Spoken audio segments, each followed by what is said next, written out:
So did you record all that, or was that just like the preemptive, That was just like us talking. interview process? Okay. That was just us talking.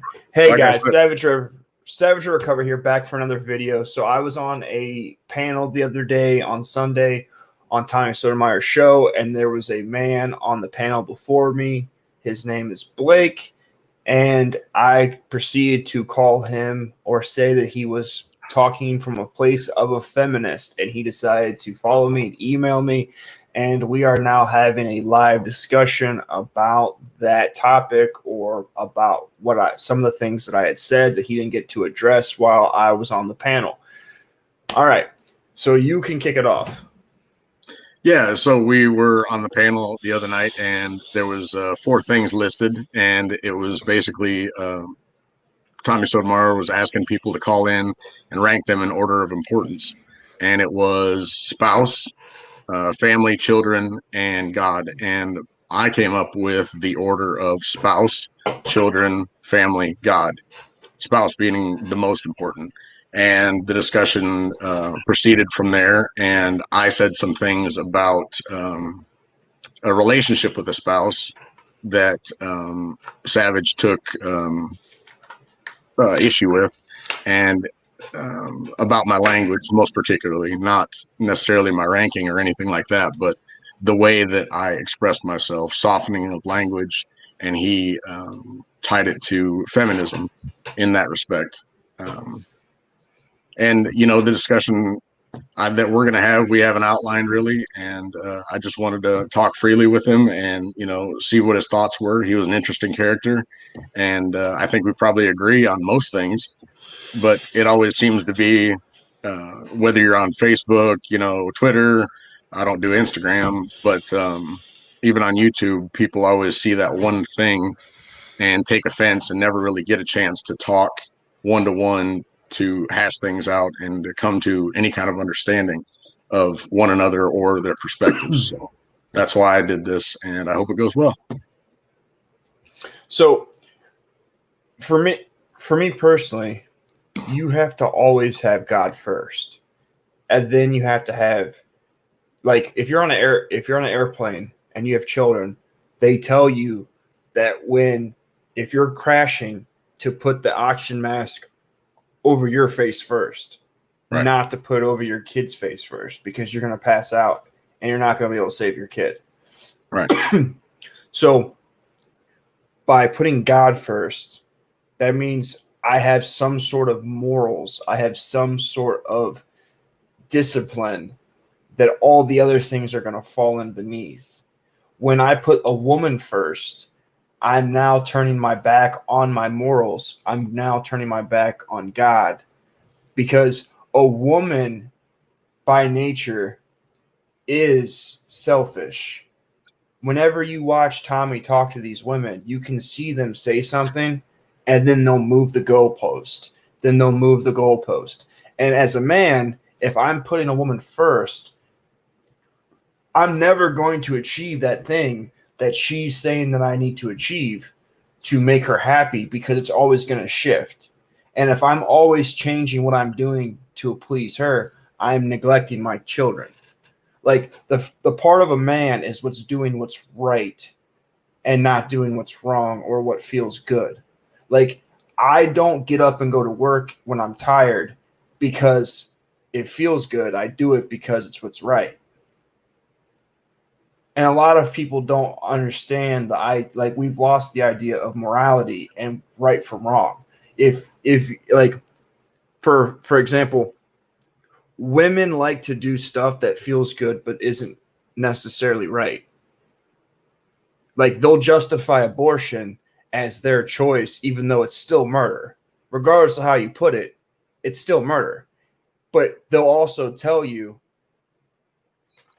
that if you're over here, you shouldn't kill that person. You shouldn't kill that man. But then they'll tell you in the next breath that they should be able to kill whatever children that they have when they want to have it.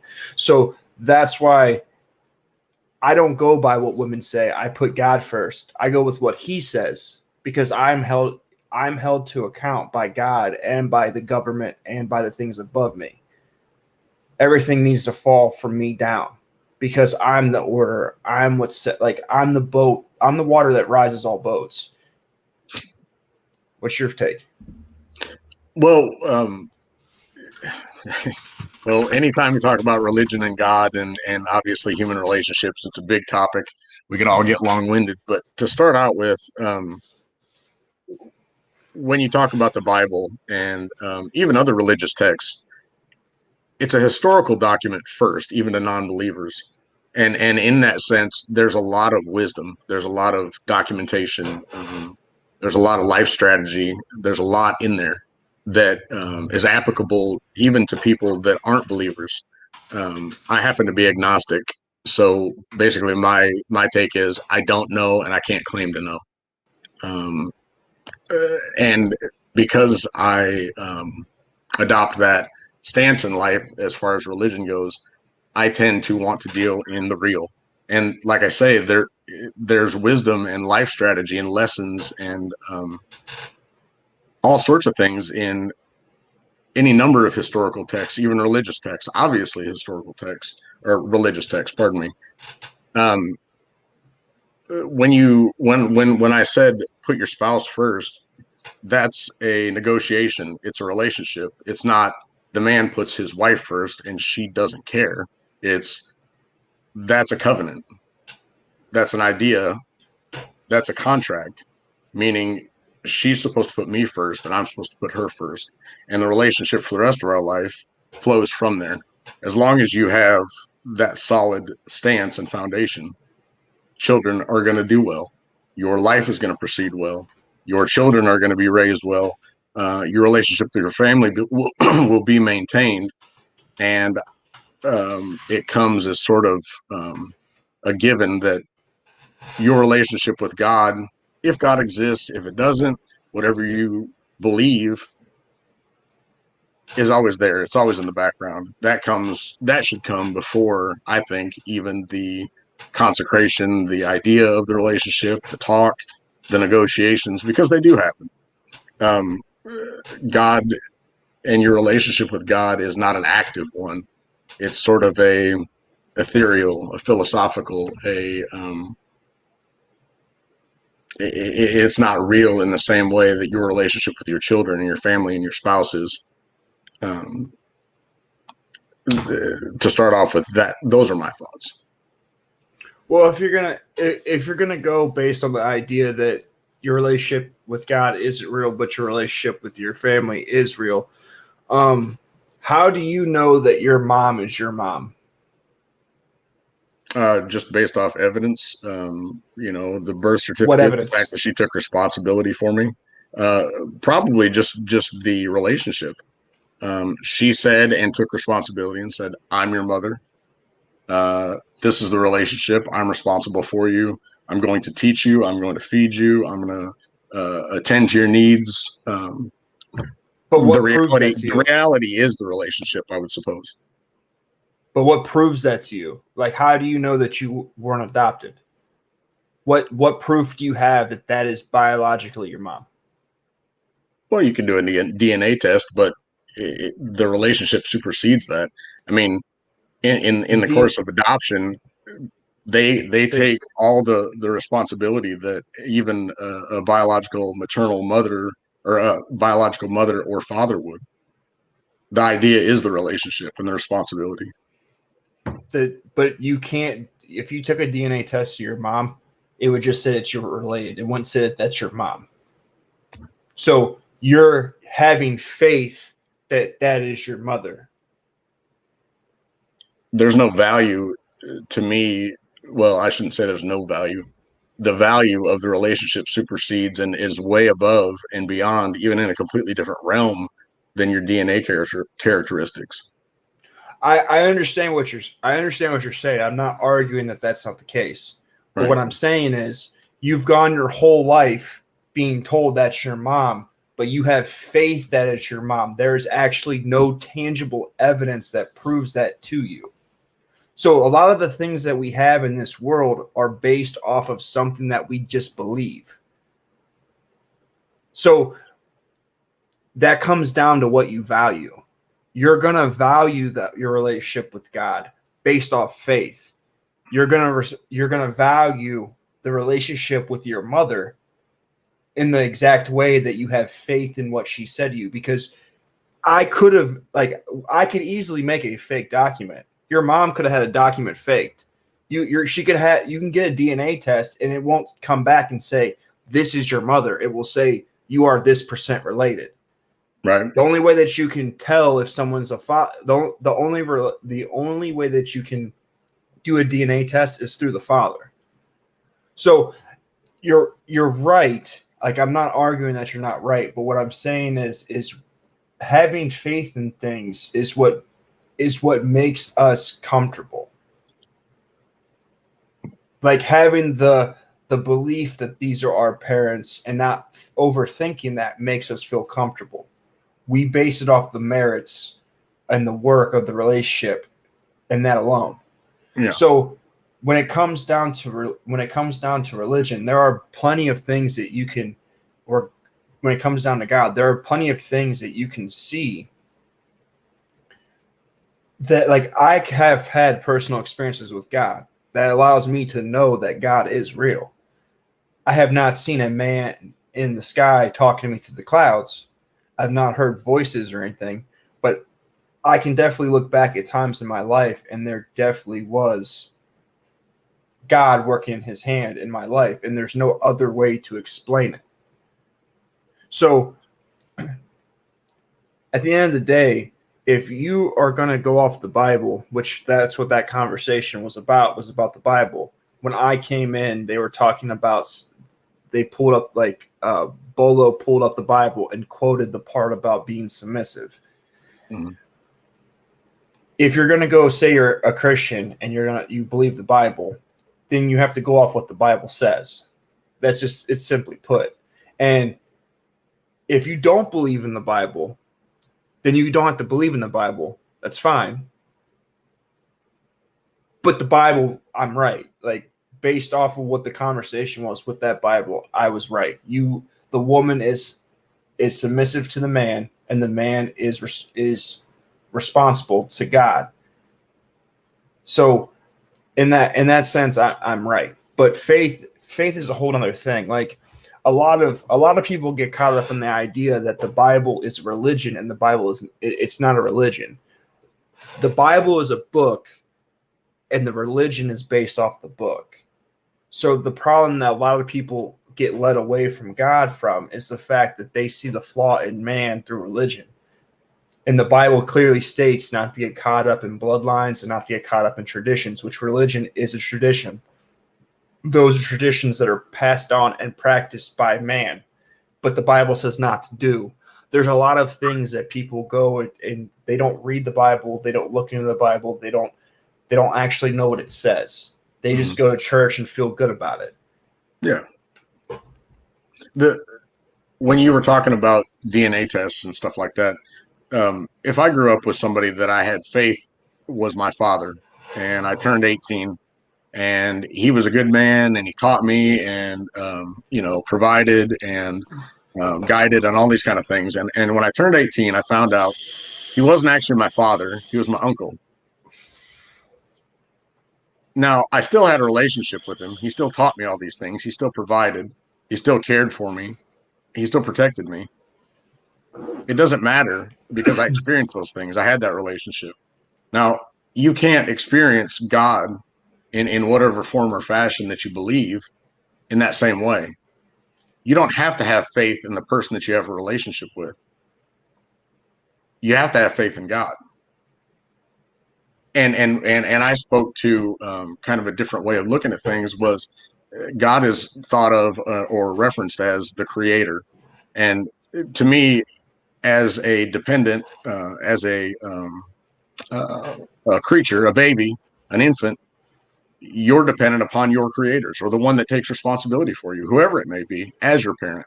Those are your earthly creators. Those are your gods, as far as you know. Now, you're born into traditions like you're talking about. You're born into tradition in all different forms, not least religion. You don't choose Hinduism from the time you're 2. No, you don't choose anything really. You're born into it. And to me, it's difficult. Religion is a very personal and private thing. It's a very unique experience for everybody. And to me, it compounds and complicates real world issues and topics when we decide to include that into these kinds of conversations.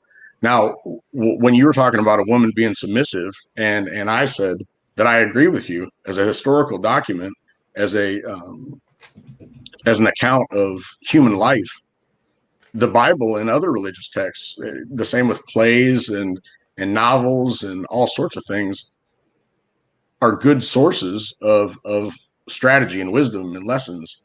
And a woman being submissive to her husband makes sense.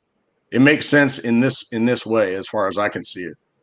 Women are given over to reacting emotionally to things, and I think we would probably agree that when you react emotionally, you tend to not make very good decisions, and you tend to not say things that you mean. Men tend to be more logical and controlled and even keeled than women are. It's not to say that a woman's always wrong, but she has a more tendency to be wrong or to react wrong. I think that there's a biological reason for that. Chemistry, body chemistry, hormones, and the fact that a woman is less powerful. She's more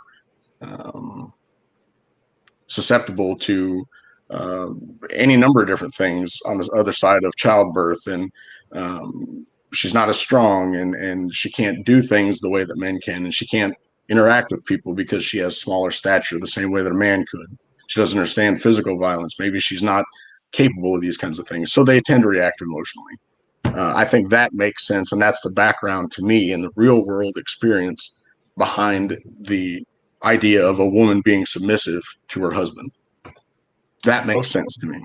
Okay, I am so sorry. My headset died like halfway through what you were saying, and I had to change. Right. So I did not hear most of what you said, honestly. It's all right. Where did I leave off? Honestly, I don't know. I was kind of panicking while my shit died. so like you were talking about your uncle being your dad, you found out he raised you and all that good stuff. Yeah. I'm not going to argue that, if you find out that your dad's not really your dad, but he took care of you. Like, I have a great relationship with my stepdad. He's not my father, but he was there more for me than my father was for whatever reason. But the reason I'm saying that is, like, there's absolutely, like, someone is telling you that your parent is your parent, like your mom, for example. You're just going off that's what you're being told. Like, even if you were raised by your grandparents and they told you this woman's your mom, but you never met her, you never seen her, you don't know if that's your mom. You're just being told it, and there's no way to prove it. Was my point. The reason that I know personally that God exists is because I went from being an atheist to a Satanist to a Christian, and there was a process in that like, when I got sober, I didn't want to believe in God, and there were things that happened to me that showed me that there was no way for me to be able to deny it. Like, for example, I went to the Absolute House on February 23rd of 2015. All right. My dad's birthday is February 28th. My sponsor, the first day that I met my sponsor, was on my dad's birthday. And my dad's dead. He died in 2014. He actually died in December of 2014. So 3 months prior, my dad had died. So the first time I met my sponsor, I met him on my dad's birthday. I needed a father figure in life because I was being a fuck up for so long that when I got sober, I needed someone to really show me how to be a man and be an example. It just so happens that was that man. March 23rd, I was turning 26. And I went to my home group at the time, and a man stood up at the mic and he explained to me, he told me his story, and his story was that he had been caught with a lot of drugs and he was facing life in prison from the feds, and that he did the right stuff and he didn't go to prison. And that's how he was able to tell me his story. Well, I had just, I literally just I was on the run. I was actually on the run, and I was facing 5 years. I was facing 5 years, and I was thinking prior to that day, I'm literally wasting my time because I'm going to end up being sober until July, and then I'm going to go get sentenced, and I'm going to go to prison. So I might as well leave the treatment center and just go back to getting high and doing what I was doing because I'm wasting this time that I have. But on February 20th, I had been on the run from the police, and I had been stopped in a car. A friend of mine, we let him use the car, and he took the car and ran from the police in Wyndham. Wyndham only has like 2 cops that work at a time. So the cop knew who he was. The cop seen him. He came back in a different car, and when they pulled us over, they immediately took him out of, because he came back in a new car. They pulled over the new car, took him out of the car, and then they patted us down, and then they let us go, which I was a wanted fugitive. They didn't ID me. Like, I don't know how many times you've been pulled over, especially from someone that ran from the police, and they don't search you. They don't do anything. They don't run your name, nothing. So I almost went back to jail then. I then get into treatment somehow. I then find my sponsor. I meet my sponsor my dad's birthday. I then find out that there's a guy that went through the same exact thing that I went through, who is now telling me his story and gives me hope on my birthday. And then a year later, I get my son's mom pregnant, and I knew that it was a boy. I told her it's a boy prior to us going and getting an ultrasound that told us what his sex was. Then they told us what the date was going to be, and I knew that he was going to be born February 28th. When I woke up on February 28th and got in the shower, and I got out of the shower and went and told my girlfriend, I think Bree's in labor. 15 minutes later, I got a phone call telling me that my son was on the way and I needed to get to the hospital. And there's also during that time, I went to court during 2015, July 5th. I went to court and was sentenced to, I had an aggravated trafficking case that I violated probation 28 times, was on the run for 7 months at the time when I went to the treatment center. In March, I had a bond revoking hearing and a probation revoking hearing. They let me go back to treatment. And then when I went to get sentenced on July 5th, I didn't go to prison. They gave me 5 years intense papers and told me, we'll give you the opportunity to fuck up. If you don't fuck up, we won't send you to prison. I just got off probation this year. I've been on probation since 2013.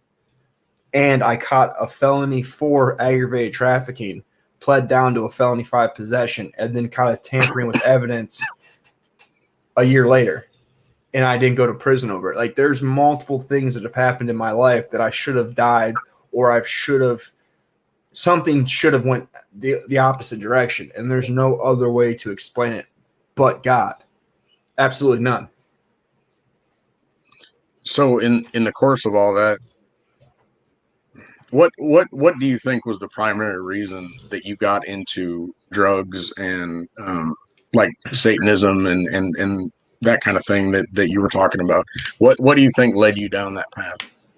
Well, I was born with a rebellious spirit. Like, the kids that were doing bad stuff interested me. Always doing the bad stuff intrigued me. Like, yeah. I used to read the Bible to prove Christians wrong, to do the ha-ha points. Like, I just had that spirit. Like, as a drug addict, when you go through AA, you come to find out that you have a spiritual hole in your soul, and you use money and drugs and women and sex. You use all these things to fill that hole, and it never gets filled. you said something interesting there, and dude, I'm with you. I can't say that I was ever addict, um, but I tried a bunch of different things. Um, I never fell into them, luckily enough. But you said something that you started hanging out with the kids that were doing that kind of stuff, and I'm kind of the same way that you're describing. I'm a contrarian. I want to challenge everybody. I want to buck the system, go against the grain. All these kind of things. And uh, what you're talking about to me is almost a mirror of not only my life, but um, like gang members, people in the cartel, people that go to the military. They're looking for not just a structure, but camaraderie, community, a sense of belonging, um, uh, social connection, human relations. I think a lack of those kind of things, and particularly when you have bad relationships with your parents or unsettled things in your past or things that you haven't dealt with, I think it leads you down those paths. Now, it could be chance, it could be, biological predilections, it could be, the way your IQ came out to be, or your particular surroundings, how you manifest that bad behavior, how you find community or friends or that sense of belonging. But to me, it's almost, well, it is the same thing. I mean, you want to find people that um, echo your same views of the world and your same opinions. You want to believe that you've got a substantial bearing and hold on life. I think that's common among everybody. Well, for me personally, that wasn't the case. Like, I can only speak from my experience, but when I was a kid, I got picked on for being gay all the time. Like everyone said I was gay, I got picked on. Like my parents got divorced, I became angry. I used to get my ass beat in like preschool and first grade and stuff. I didn't start fighting back until my sister started going to school, and my sister got hurt during a time where they were trying to whoop my ass, and she was in between us, and they knocked her down. And when my parents got divorced, I just started becoming just acting out constantly and just being a dick, and like that propelled me to just being a dick all the time and being a handful. Like a lot of my, like, don't get me wrong, like my parents, like they had their own problems, but a lot of the problems that I had with my parents were self-inflicted. I was the problem. Like me and my stepdad's relationship was very rocky when I was not sober, even before I started becoming a drug addict. I was always a drug addict. I always had the same behavior. I always did the same shit. I did everything to an extreme. But it wasn't until I got sober and I started to be able to reflect on like the things that I was doing that made me see that like I was the problem. And at the end of the day, the only thing I could tell you is if you're doing something to have friends or you're doing something to have camaraderie, but when you have a group of people around you and you still feel alone, it doesn't matter. Like you still have that hole in your soul that's just not being filled, and you're shoving bullshit through it. And I did drugs. I before I was addicted to drugs, I was addicted to money and power. And when I say money and power, I mean money and the perception of power. Like the idea that people wanted to know me because I had drugs, or call me because I had connections, or they wanted to get a hold of me because I can make things happen. That perceived power was what I really got high off of. That sounds kind of like a lot of what I did. In my early 20s. It wasn't power, it wasn't money, it wasn't drugs, but it was sex, really. Like I would go to a bar, and for that night, if I could take some gal home, I felt I felt good. I felt desired, powerful in a sense. There was manipulation, there was lies, there was all sorts of things, and the relationship would carry on for a couple weeks and month, 3 months, depend how I viewed her, and I wasn't seeking anything quality. I was just seeking that temporary fix right there in the moment. And for some people it's booze, some people it's cocaine, some people it's methamphetamine, sometimes it's a gang and it's the power and the rush and some X sports and skydiving and all sorts of shit. People, you're right, people fill voids, not only for the rush, not only for a false feeling, but for a distraction away from the things that they're not happy with, in their own life, from things that they don't want to talk about or they don't want to face. I mean, I'm with you. Well, a lot of my issue when it comes down to, so like the two demons that I had, or the two things I had going on in my mind when it came to women and when it came to stuff. So I had my mom that was teaching me to be a blue pilled simp. All right. And then at the same time, I also had I had that going on, but I also had, like, I was raped as a kid. So then, like, I was hypersexual on top of it. But at the same time, like, my mom told me when I was a kid that if she ever caught me having sex in her house, she would cut my dick off. And, like, I didn't have consensual sex until I was 19.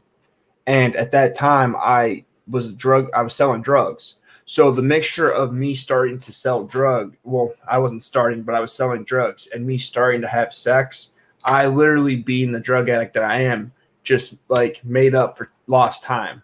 So, like, the idea of being able to get what I want or conquer something, that endorphin rush, like, that was a thing. Like, listen, man, all the worst problems I have in my life at the end of the day, when it comes to, has come to women. Like, at the end of the day, women have always been my worst things. Like, I've always made the most trouble for myself with women. Like, yeah, like my friend's aunt wore a wire on me. I was doing him a favor for his aunt, and she wore a wire on me.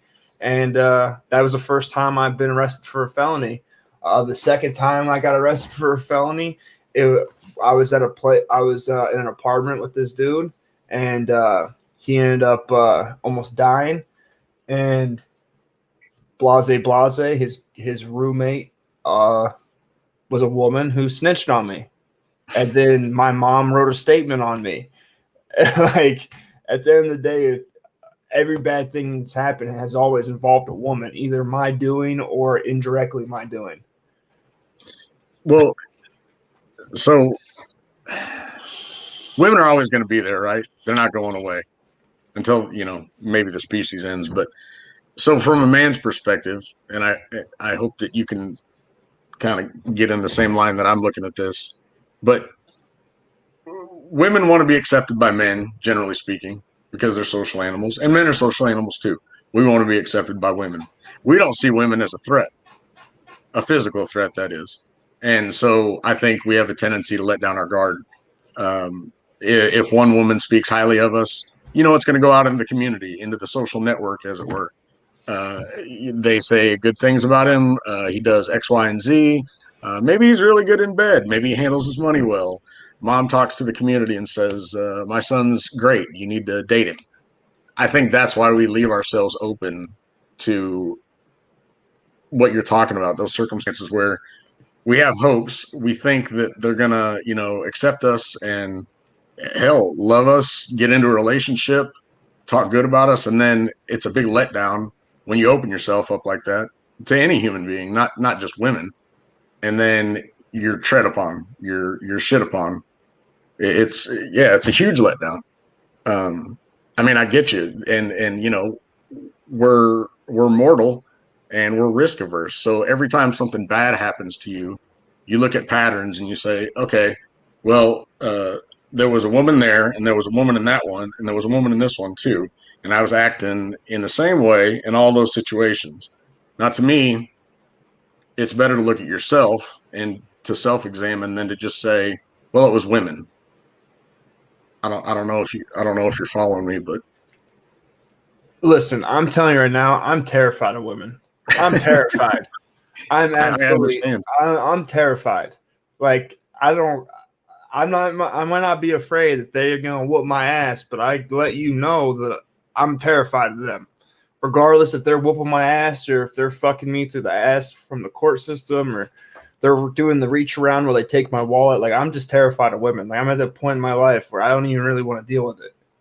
Yeah, it's false Fucking terrified. allegations, it's child support, it's alimony, it's making you sell your house at 20% less of what it's worth, losing your equity. Yeah, I mean, I'm with you. I get it. I'm going through not too dissimilar situation than you probably. I've I only would, got one. I've only got one kid, so the damage is limited. But yeah, there's every reason for MGTOW folks to think that the way that they do. And to me, all the policy and the child support and the courts and the way that the police act and failure to prosecute false allegations is just part of our environment. And as beings, we react to our environment. We don't react to thunderstorms. We don't react to wolves. We don't react to bears.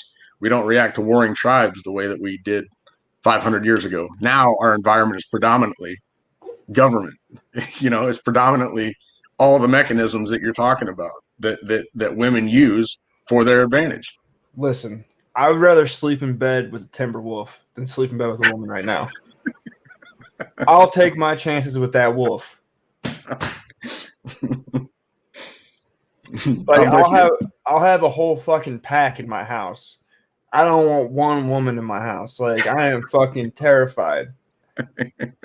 Like, I'd rather be the guy that's on YouTube that calls women out and women think I hate women just to give me a buffer so that I don't end up being the next fucking Jeff Bezos or like, or what's that chick from that Tiger show that killed her husband? I don't want to end up like that guy.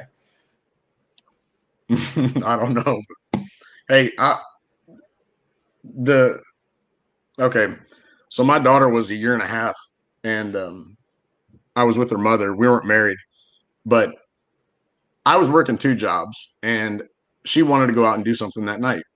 So I got let go from work earlier that night, and we'd been texting throughout the day, and she didn't respond after I got off. We were gonna go, I don't know, to a bar. I don't even remember what we were gonna do, but I texted her and she didn't respond. It was like 9 o'clock. Didn't respond. So I go home. I was pissed, but I said, fuck it. I'm tired. I've been working all day. Go to sleep on the couch. 2:30 comes around and she stumbles in the door. She's drunk. And I could tell she wanted to fight and I didn't want to. So I tell her, look, get out of my face, go to bed. I'll sleep on the couch. You sleep on the bed. I don't want to fight. She wouldn't let it go. She started getting in my face, doing this number. You're going to pay. You're not going to see your daughter. You're not going to do this. You're not going to do that. Well, I lost my patience and I stood up and I grabbed her tank top around the straps and I pulled her into the bed and I pushed her down on the bed. I said, go to sleep. I'm not dealing with this shit. Close the door, go back out on the couch. 15 minutes later, I don't hear anything from her. 15 minutes later, cop shows up. Knock, knock, knock. Answer the door. He says, is there something going on? I said, no, not really. He comes in. She's got these tears worked up. She proceeds to tell the cop that I slapped her, that I was choking her, that I did this, that I did that, and blah, blah, blah, blah, blah. Makes up all these lies.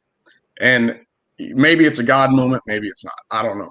But he says, if I have to come back out here a second time, somebody's going to jail. He said, young lady, I don't see any marks. He seems calm. You're drunk. He's sober, so on and so forth. I know what women can do. Well, I'm just telling you. I'm just telling you. If a woman called the police on me, this is why I'm not talking. I'm like taking the time out like for life on women. If a woman called the police on me and said I hit her, you best believe if the cops show up, I'm hitting the fuck out of you. Like, I'm going to beat the living brakes off you with the cop there so that me going to jail that night was worth it. Because I'm not about to go to jail for no reason. My cousin, he got killed by the police in kind of a similar situation. He didn't have any kids. He was maybe 41, 42. Calm dude, not violent, didn't do drugs, none of this kind of stuff. And him and his girlfriend got into a argument one night, and the next door neighbor called the police. Domestic disturbance, right? Police got to show up. They got to check on everybody. So in the meantime, before the cops ever even got there, she took off and went down to her friend's house down the street. Cops got there and pushed the agenda. They said somebody heard glass breaking and arguing and loud voices and this and this and this, and he didn't want to talk to him. He didn't want to let him in the house. There was no crime committed, no crime even reported, just domestic disturbance. And things escalated, and they shot him dead on his front porch. Well, I'm just telling you, like, that's a lot of escalation, because all you have to do is shut your door. That's all you gotta do. You just shut your door and go in. You don't argue with them. Like, listen, bro. Listen. I was in Cincinnati for 6 months just selling meat and doing a bunch of heroin. A fuck ton of heroin. The day I get back, my girlfriend was living. Hold on a second. My headphone's about to fucking die. It's all right.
You too. Here you go. Good girl. Take him home. Okay. All right. So.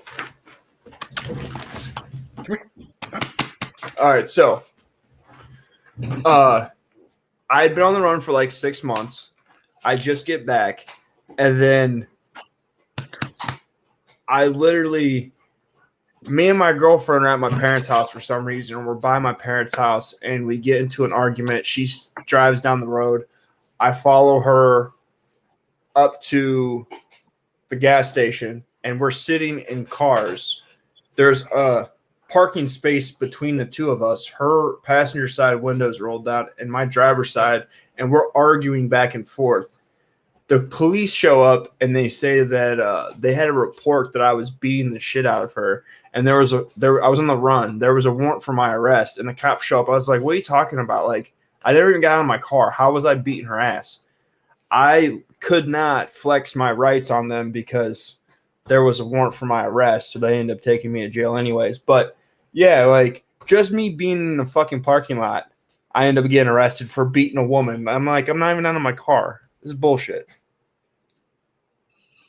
Well, you were talking about how my cousin Chris could have just shut the door. He was just a backwoods kind of hillbilly guy. The things that me and you talk about, most of the stuff he wouldn't be interested in and go way over his head. He was the kind of guy that it was just in the moment. He wouldn't think about, what are my rights? What can I say? What can I do? And he certainly wouldn't be knowledgeable about it. They surrounded him on his front porch and shot him. They said that he threatened them with a shotgun, which if you don't want them on your property, I don't know why they would stay. And I certainly don't know why. Anyway, but that's a whole nother deal. I knew the funny thing about my situation that I was explaining was I knew from the time that I got in a relationship with her, with my daughter's mother, that it was failed, but I tried to make it work. I came to a big realization when I figured out I was going to be a father, and I tried to coax her and invite her to um, participate in a semi-normal relationship, and it was dead. It was fucking gone. Fuck 'em. I Yeah. Well, the problem is even though I was trying to make it work, I didn't know what all the problems were going to be on the other end of a failed relationship. Now I could have walked out, but even though my father he was pretty much shit, and he was exposed to the child support system, and I've got two intelligent brothers and two intelligent sisters, and a mother that's pretty intelligent. They didn't say anything to me. They didn't ask me. I didn't. I didn't talk to them. There was no wisdom imparted, and I walked into a shitstorm of lawyers and child support and courts, and I left her because I knew that the things that I thought about her and the way that our relationship was going, I couldn't even be a good dad.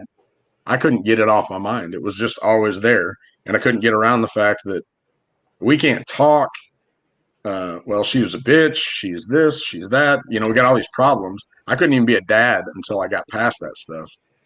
And, you know, on the other end of it, like I said, I didn't know what was waiting for me. And bam, all of a sudden, it's right there.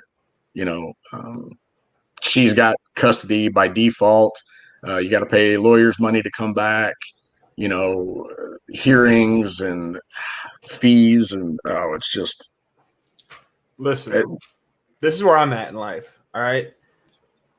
I don't know how long you've been watching Tommy, but Tommy said like 2000. He said this in like 2017-ish, 2016-ish. You make it hard for me to see that kid. I will not see that kid. Like, I'm telling you right now, I did a video last Wednesday, I think it was. I woke up on Thursday morning to a text message from my son's mom saying that I'm a liar and a piece of shit and a shitty human, and she's going to act just like the way I want people to view her as. And my response to her was, nothing I said about you was a lie. I've said that you're a good mom. And if you don't like what I said, don't do the shit that I said that you did, because you did it. And I said, you do you, I'll do me. And then I blocked her. Not good. Like, I'm done. I'm done with that shit.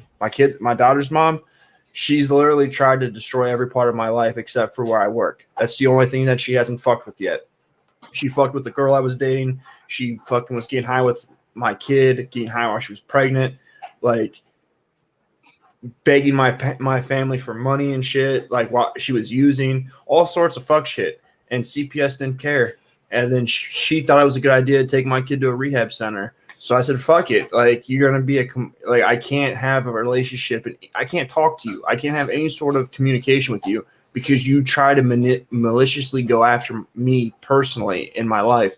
Fuck you. You can have her, raise her, fuck her up all you want. I don't give a fuck because you're not going to use her to keep fucking with me. Fuck that. It sounds like your situation is a lot more extreme, obviously, and it's got a lot more history than mine does. The problem, and I can tell my life story and explain why I'm in this position in life, but the difficulty that I have with walking away is that's really the only time that I feel integrated into society, that I have a purpose, that I have a meaning. It would be hard for me to just chase money. It would be hard for me to chase women. It would be certainly hard for me to chase drugs and alcohol. I don't know how I would fill my time, fill my void, my direction, my vision. I don't know where it would go. That's the only thing pure. It's the only thing clean. It's the only thing that gives me meaning and purpose and joy is my time with my daughter. And as far as dealing with her mother, what I've learned to do is to just be as plain and short as I possibly can.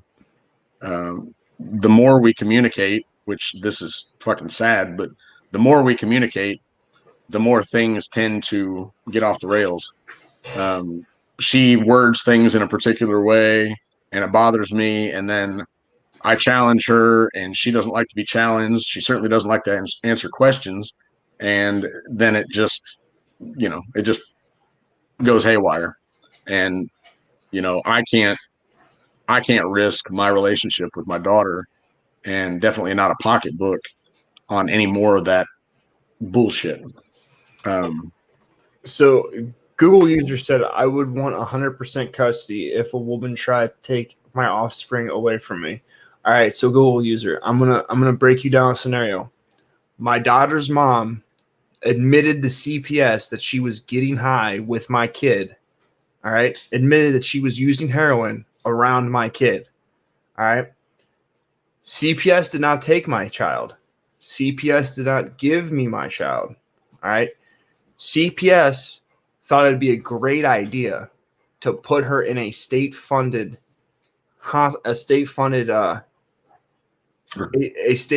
treatment center where Right.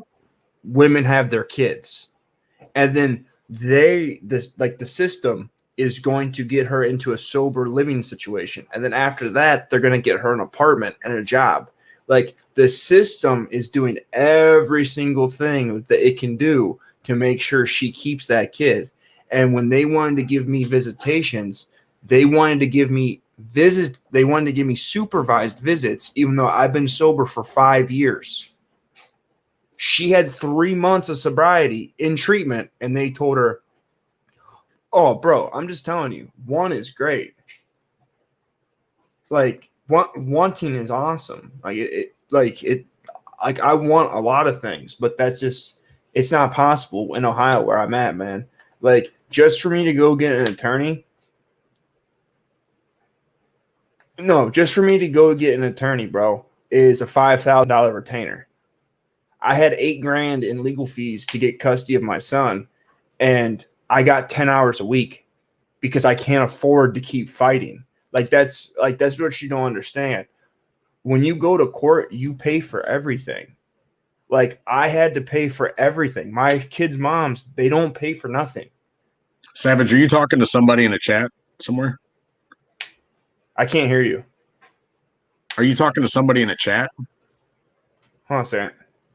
I don't know what just happened.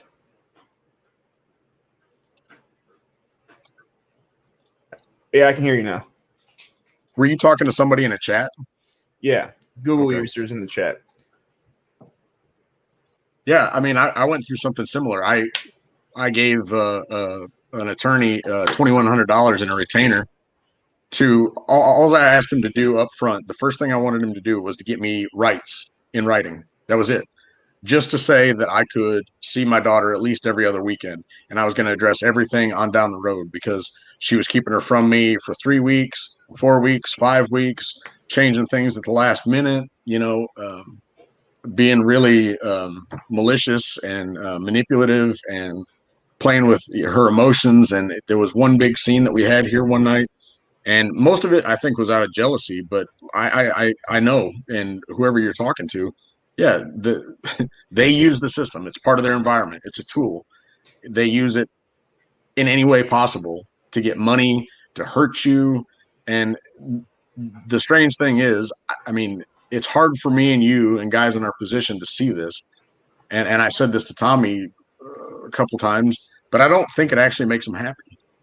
I mean, they're overweight. They're doing Xanax. They're on pain pills. They're lost in their career. That one job to another, and so on and so forth. I don't think that's a pleasurable position to be in life, whether you're a man or a woman, when you're just fucking with somebody because you can. Like, Listen, if I could go back to 2016, right before I met my son's mom, if I had foresight, I would put my dick in a meat grinder.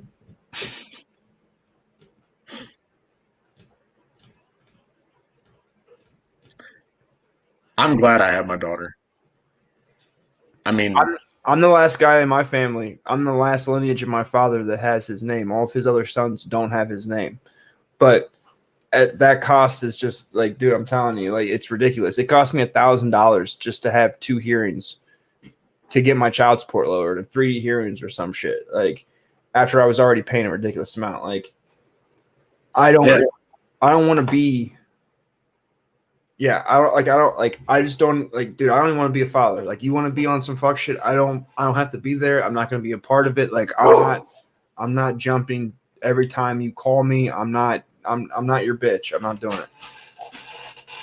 That $2,100 retainer, I gave it to him in end of August, and it lasted 10 months. And we had 1 hearing set. He canceled the hearing, and I got back $150, and I got nothing. He canceled the only hearing that we had, and I told him, I said, look, it's been 10 months. You haven't done anything. I don't understand what's going on. You won't communicate with me. And he said, well, I don't want you as a client anymore. And I got back $150 and got absolutely nothing out of that $1,950. And I mean, dude, I'm with you. The court system and lawyers, they're all in cahoots. I'm sure the emails that they're sending in the background, hey, let's draw this out for a little while. You can screw your client, and she can get to keep, the daughter, and her parents are paying for the legal fees anyways. And I'm gonna fuck this guy over and draw out some more money of him. Like, the process that he was doing should have taken maybe a month, 2 months, and maybe cost $500. But I got nothing, and it cost $1,950. I mean, me and you are getting fucked over, and everybody else in the country all the time. Listen, I'm gonna tell you right now. If I gave an attorney $2,100 and he canceled the only hearing that we had, and then he billed me and gave me fucking $150 back, I would have beat him retarded. Yeah. I would be in prison right now for beating my attorney to death. Well, let's just say that before I move out of this town and back to somewhere around where my daughter's at, me and him might have a run-in or two. I want it to be cold. I want it to be served cold, like they talk about revenge. I can't remember the movie, but yeah, without emotion is a whole lot better. I'll think straighter. I approached him on the sidewalk out the backside of his law firm. I had called up there to try to find out what was going on, and his secretary told me that he wasn't there, and I knew where he parked in the back of the law firm. So I went back there and sat there for like a half hour around lunchtime, and he walked out. And anyway, I started screaming at him on the sidewalk, and he said, well, I don't want you for a client anymore. And I said, give me my money back. And what he sent me was $150. I said, you haven't done anything. I want all my money back. And he said, okay. And then, yeah, the lawyers, just about any town that you go, they all play golf together. They all go to the same country club. They all go to the same restaurants. Their friends, all have the same, wives hang out. I mean, they're in it together. They exchange money. They exchange guns. They exchange vehicles. I mean, it's a wall that me and you can't climb. And all of us dads are in the same position. Just so you know, it's always better to get a attorney that's outside the county that you're working in. Yeah. Well, mine. Yeah.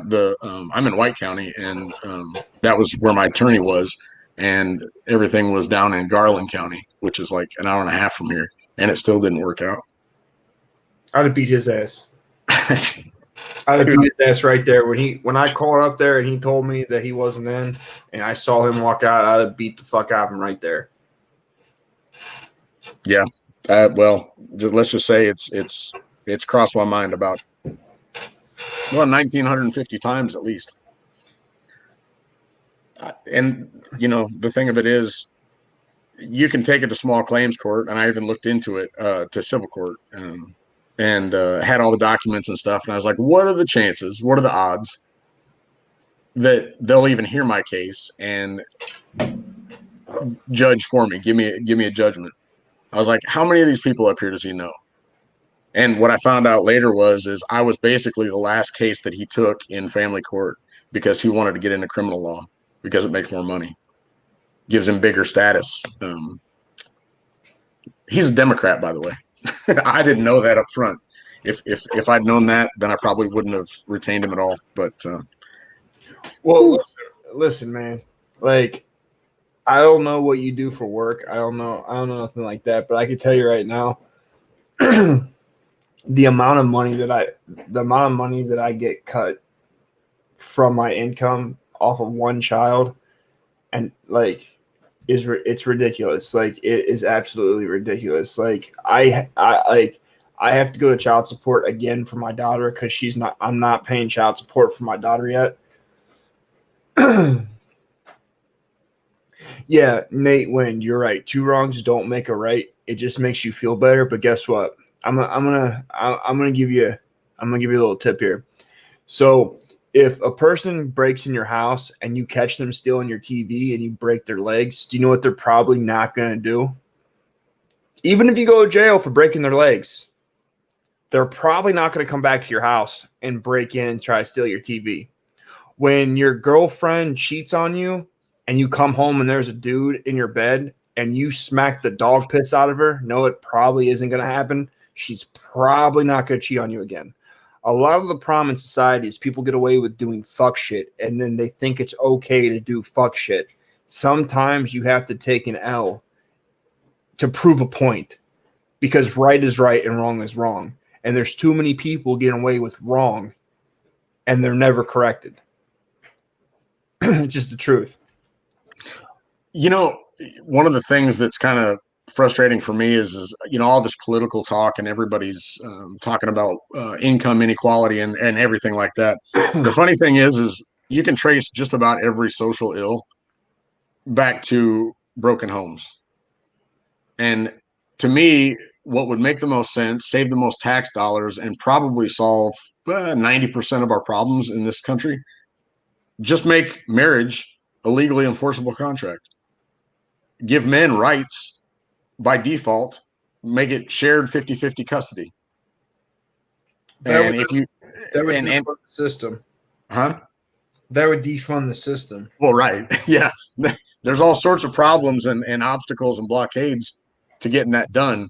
But to me, that's the most obvious and most effective thing to improve our country, our culture, our society, and certainly our pocketbooks.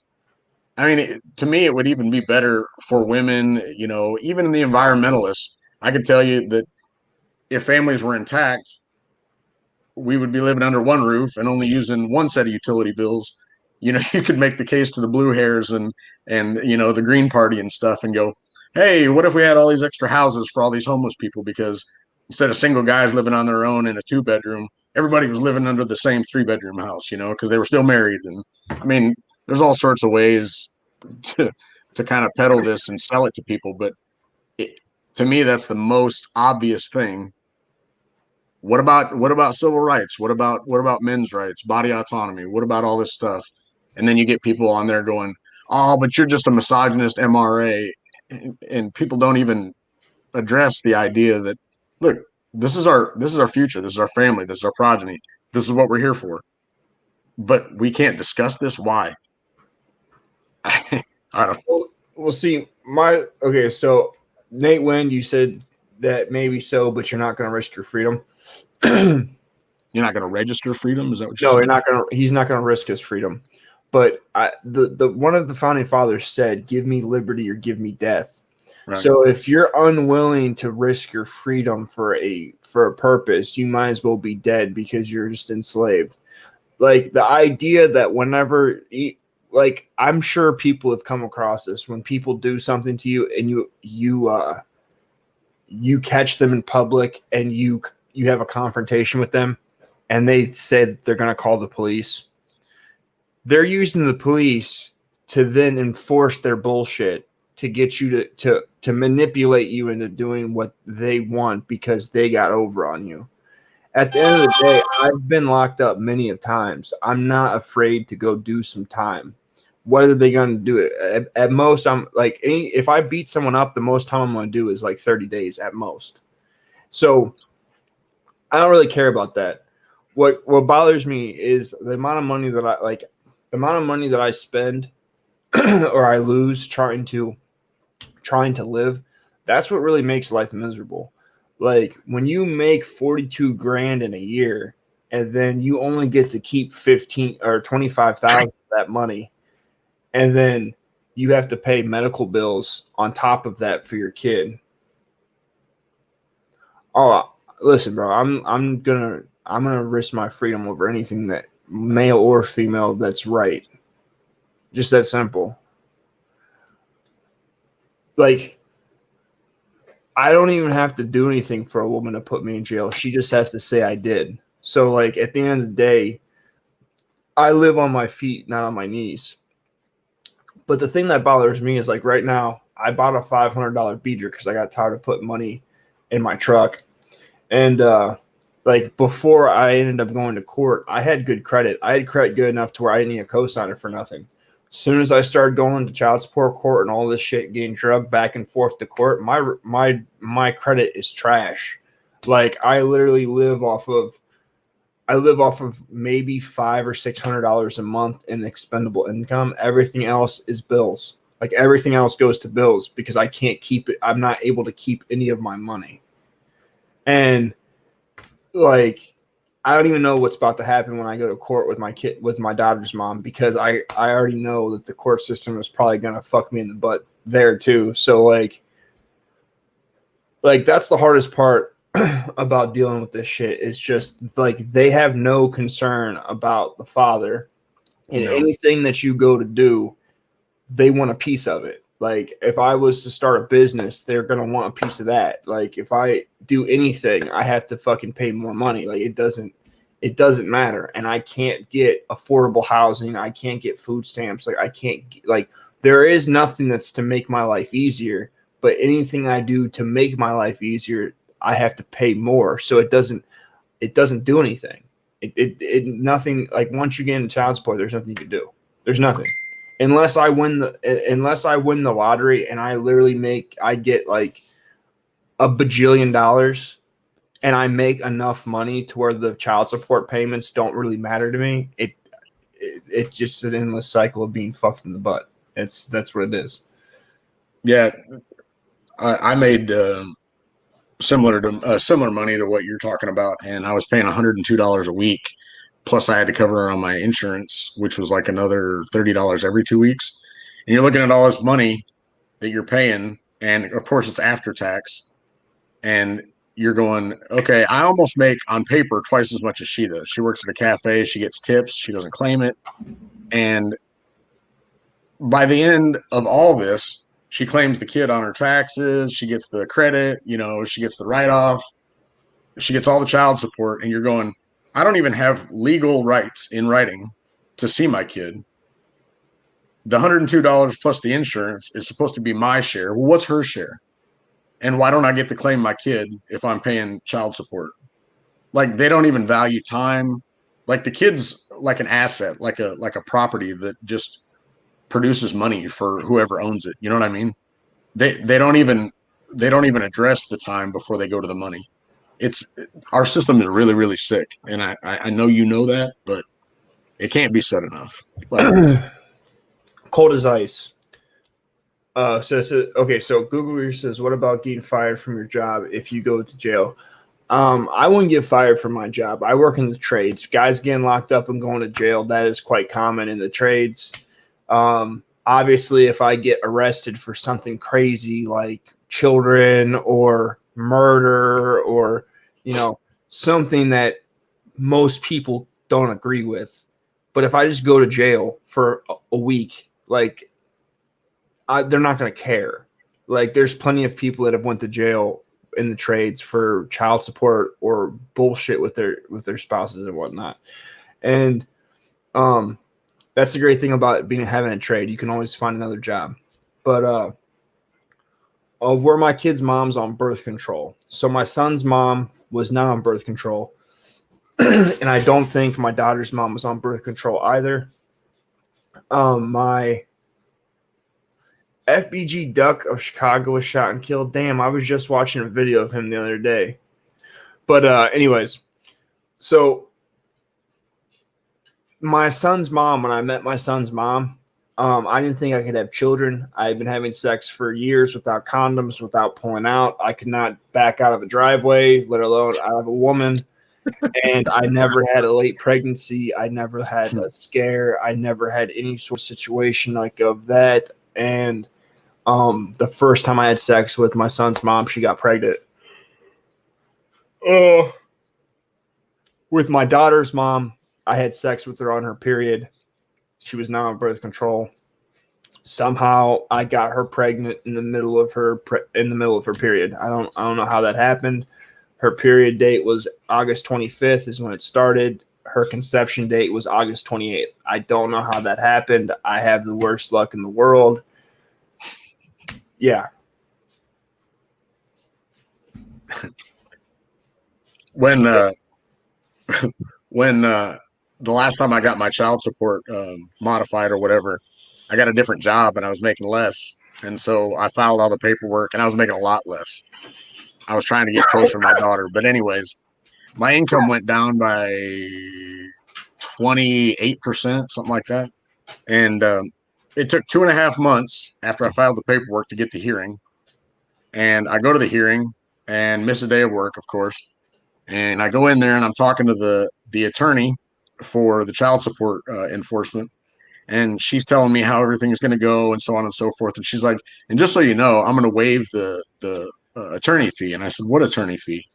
Because you can't have an attorney in the child support hearings here. And I said, what attorney fee? And she said, it's $250, but I'm not going to charge you that because, you know, I don't want to be, you know, mean or angry or whatever. So we have the hearing and my child support goes from $102 a week to $94 a week. It goes down less than 8%, even though my income went down 28% or something like that. Then I get something in the mail that says you owe $88.50 for the court costs for being there for 5 minutes, 10 minutes for a formality. And you have to fill out all these papers about how what your debt is, what your medical expenses are, so on and so forth. And they don't really take any of that into account. They don't really care. I've had diabetes, type 1 diabetes, insulin dependent since I was 11, and they don't give a shit. Like they just, oh yeah, okay, well, yours is we're gonna look in the chart, and you're gonna go down to $94 a week instead of 102. It's such a joke, and like you said, a moneymaker, and they're never gonna want to defund the system until, well, maybe, hopefully, we get the word out. Listen, bro, I have hepatitis. I have hepatitis C from using heroin. So my liver is trash. And I'm dying. Like my liver is being damaged. I live. I'm getting much closer to death than your average 31-year-old. And it just, I don't have the energy that other people have. Like I physically can't do certain things, but I have to, because if I can't keep a job or I can't work, I go to prison.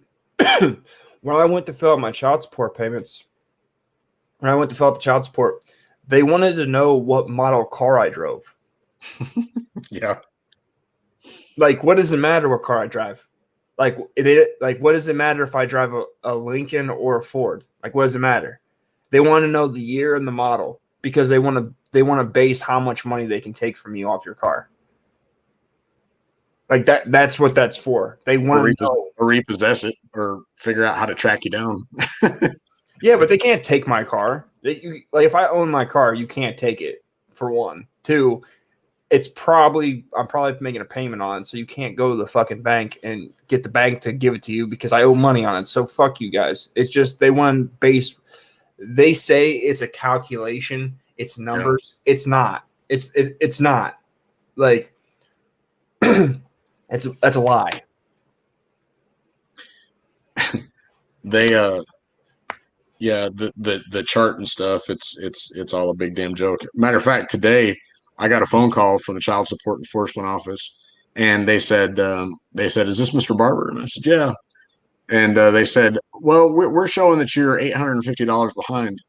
And well, I don't understand. Why are you calling me?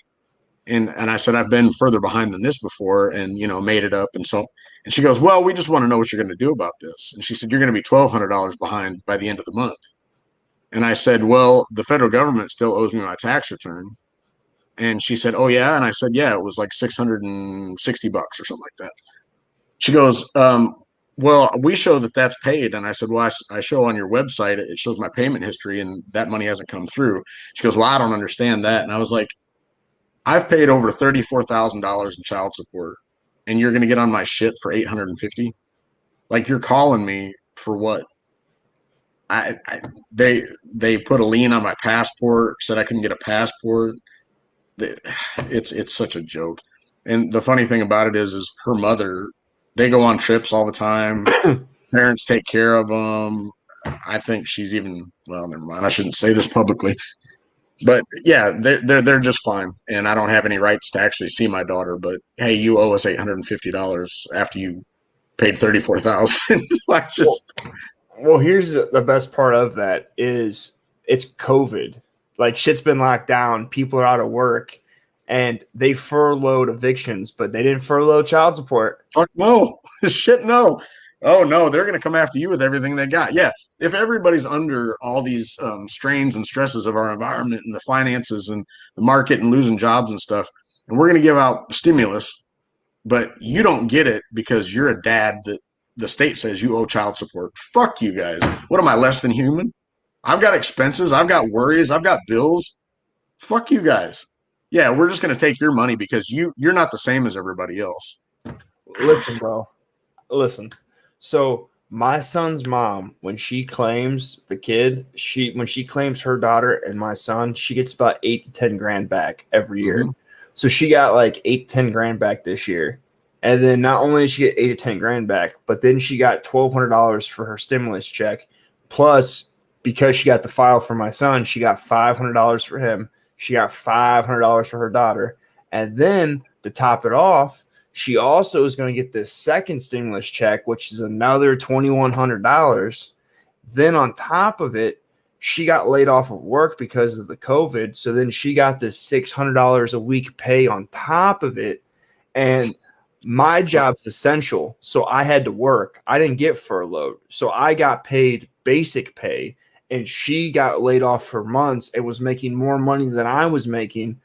But my child support payments didn't drop. They didn't lower. They didn't get lowered.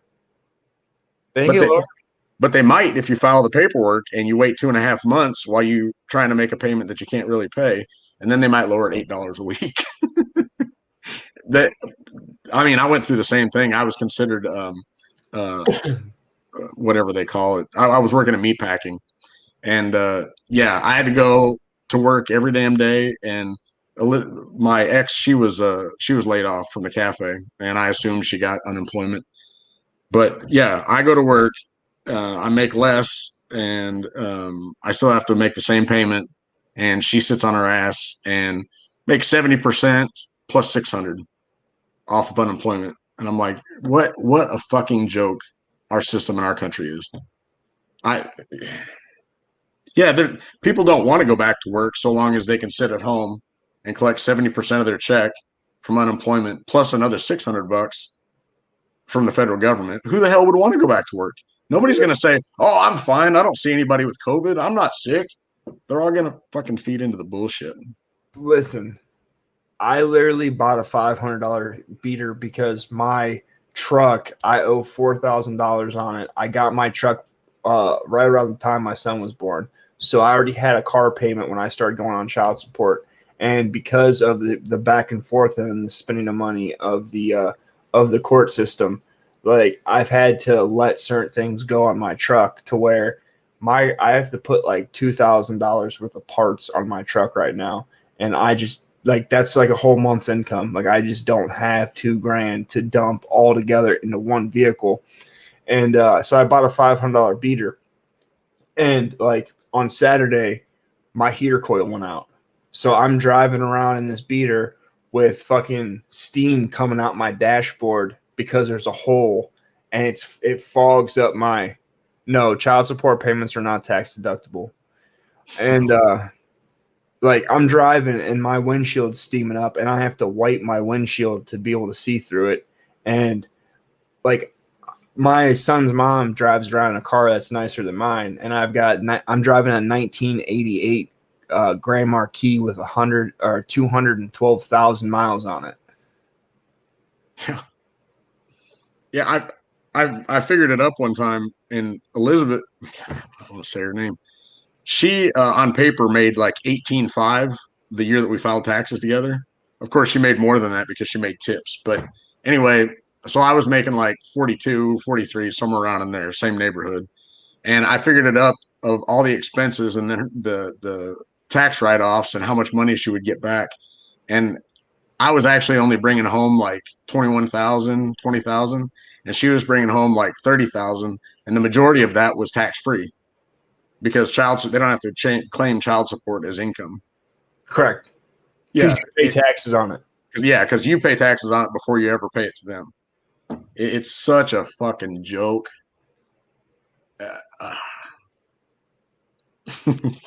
Yeah, child support is definitely not tax deductible, and it's indissolvable debt too. You never get rid of it. My dad still owes my mom child support, but they don't try to collect it because she doesn't push the issue, and the meter's not running on it, so they don't give a shit. Yeah. Like you can't write it off. You pay that's the great thing. So when you pay child support, your child support payments are prior to taxes. So if you're paying, if you make $900 a week and you're paying $200 a week in child support, so you automatically are down to $700. All right. And then all the taxes that you have to pay on that $900 or the whatever your gross was, then comes out of your $700. Like they take child support out before you pay taxes, but you pay taxes on it as if you got it. Yeah, I was getting like $800 checks right around there, and I was only bringing home like 480 somewhere around in there. And that was only on one kid. You pay, Social Security, federal income tax, state income tax, Medicare, Social Security, and then after that, then they take off the 102. I can't imagine. I mean, you get discounts when you have multiple kids, but yeah, I was only bringing home 60% of my paycheck for just one kid. And I was like, why do I have a good job? All I'm doing is putting more money into her pocket. It's like, why am I working? Dude, like, listen, I don't like, I make good money. Like I make good money on paper, but listen, I make $21 an hour is what I make as a electrician. All right. And I get I have benefits and retirement and all that stuff, but I don't get any of my retirement until I retire, obviously. But so I gross $880. I gross like $880 before taxes. I only bring home like $550 a week. So like I live off of $550 a week, and my rent is $450 a month. My utilities, I just paid my utilities, and that was like with my internet, my electric, and my gas all together, it came up to be like $260. And then my truck payment's $214 a month. My insurance is $150 a month or something for my truck, and then I pay union dues every 3 months, which my union dues were due 5 days after they locked down in Ohio for the virus. So they shut down the hall. So I had to make two quarters of dues at once. So that was $300. Like my phone bill is $100 and some a month. Like I was paying probation fees every month. I had to pay last month to get off probation.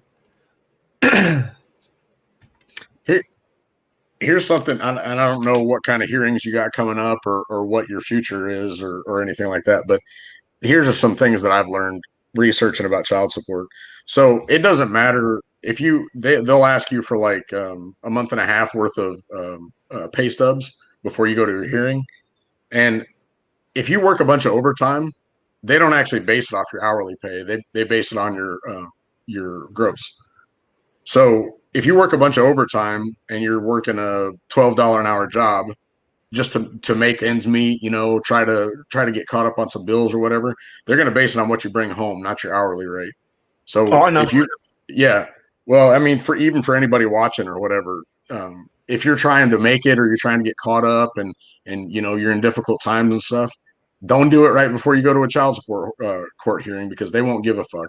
If you work 50, 55 hours a week during that time, they're going to base your child support on you working 55 hours a week. Which they're not supposed to do. Yeah, well, what they're supposed to do and what's fucking fair and makes sense. No, what they're supposed to do is if they're going to give you on overtime, they're supposed to take your overtime for 3 years and average it, and then add that to your payment. They're not supposed to, like, when I first went to child support, I had one paycheck or two paychecks that had overtime on it, and she asked me, "Do you get overtime a lot?" And I said, "No. Like, sometimes I'll get overtime for 2 weeks, sometimes I won't get overtime for 6 months. Like, it just depends." So I only made $34,000 at the time. I made $17 an hour.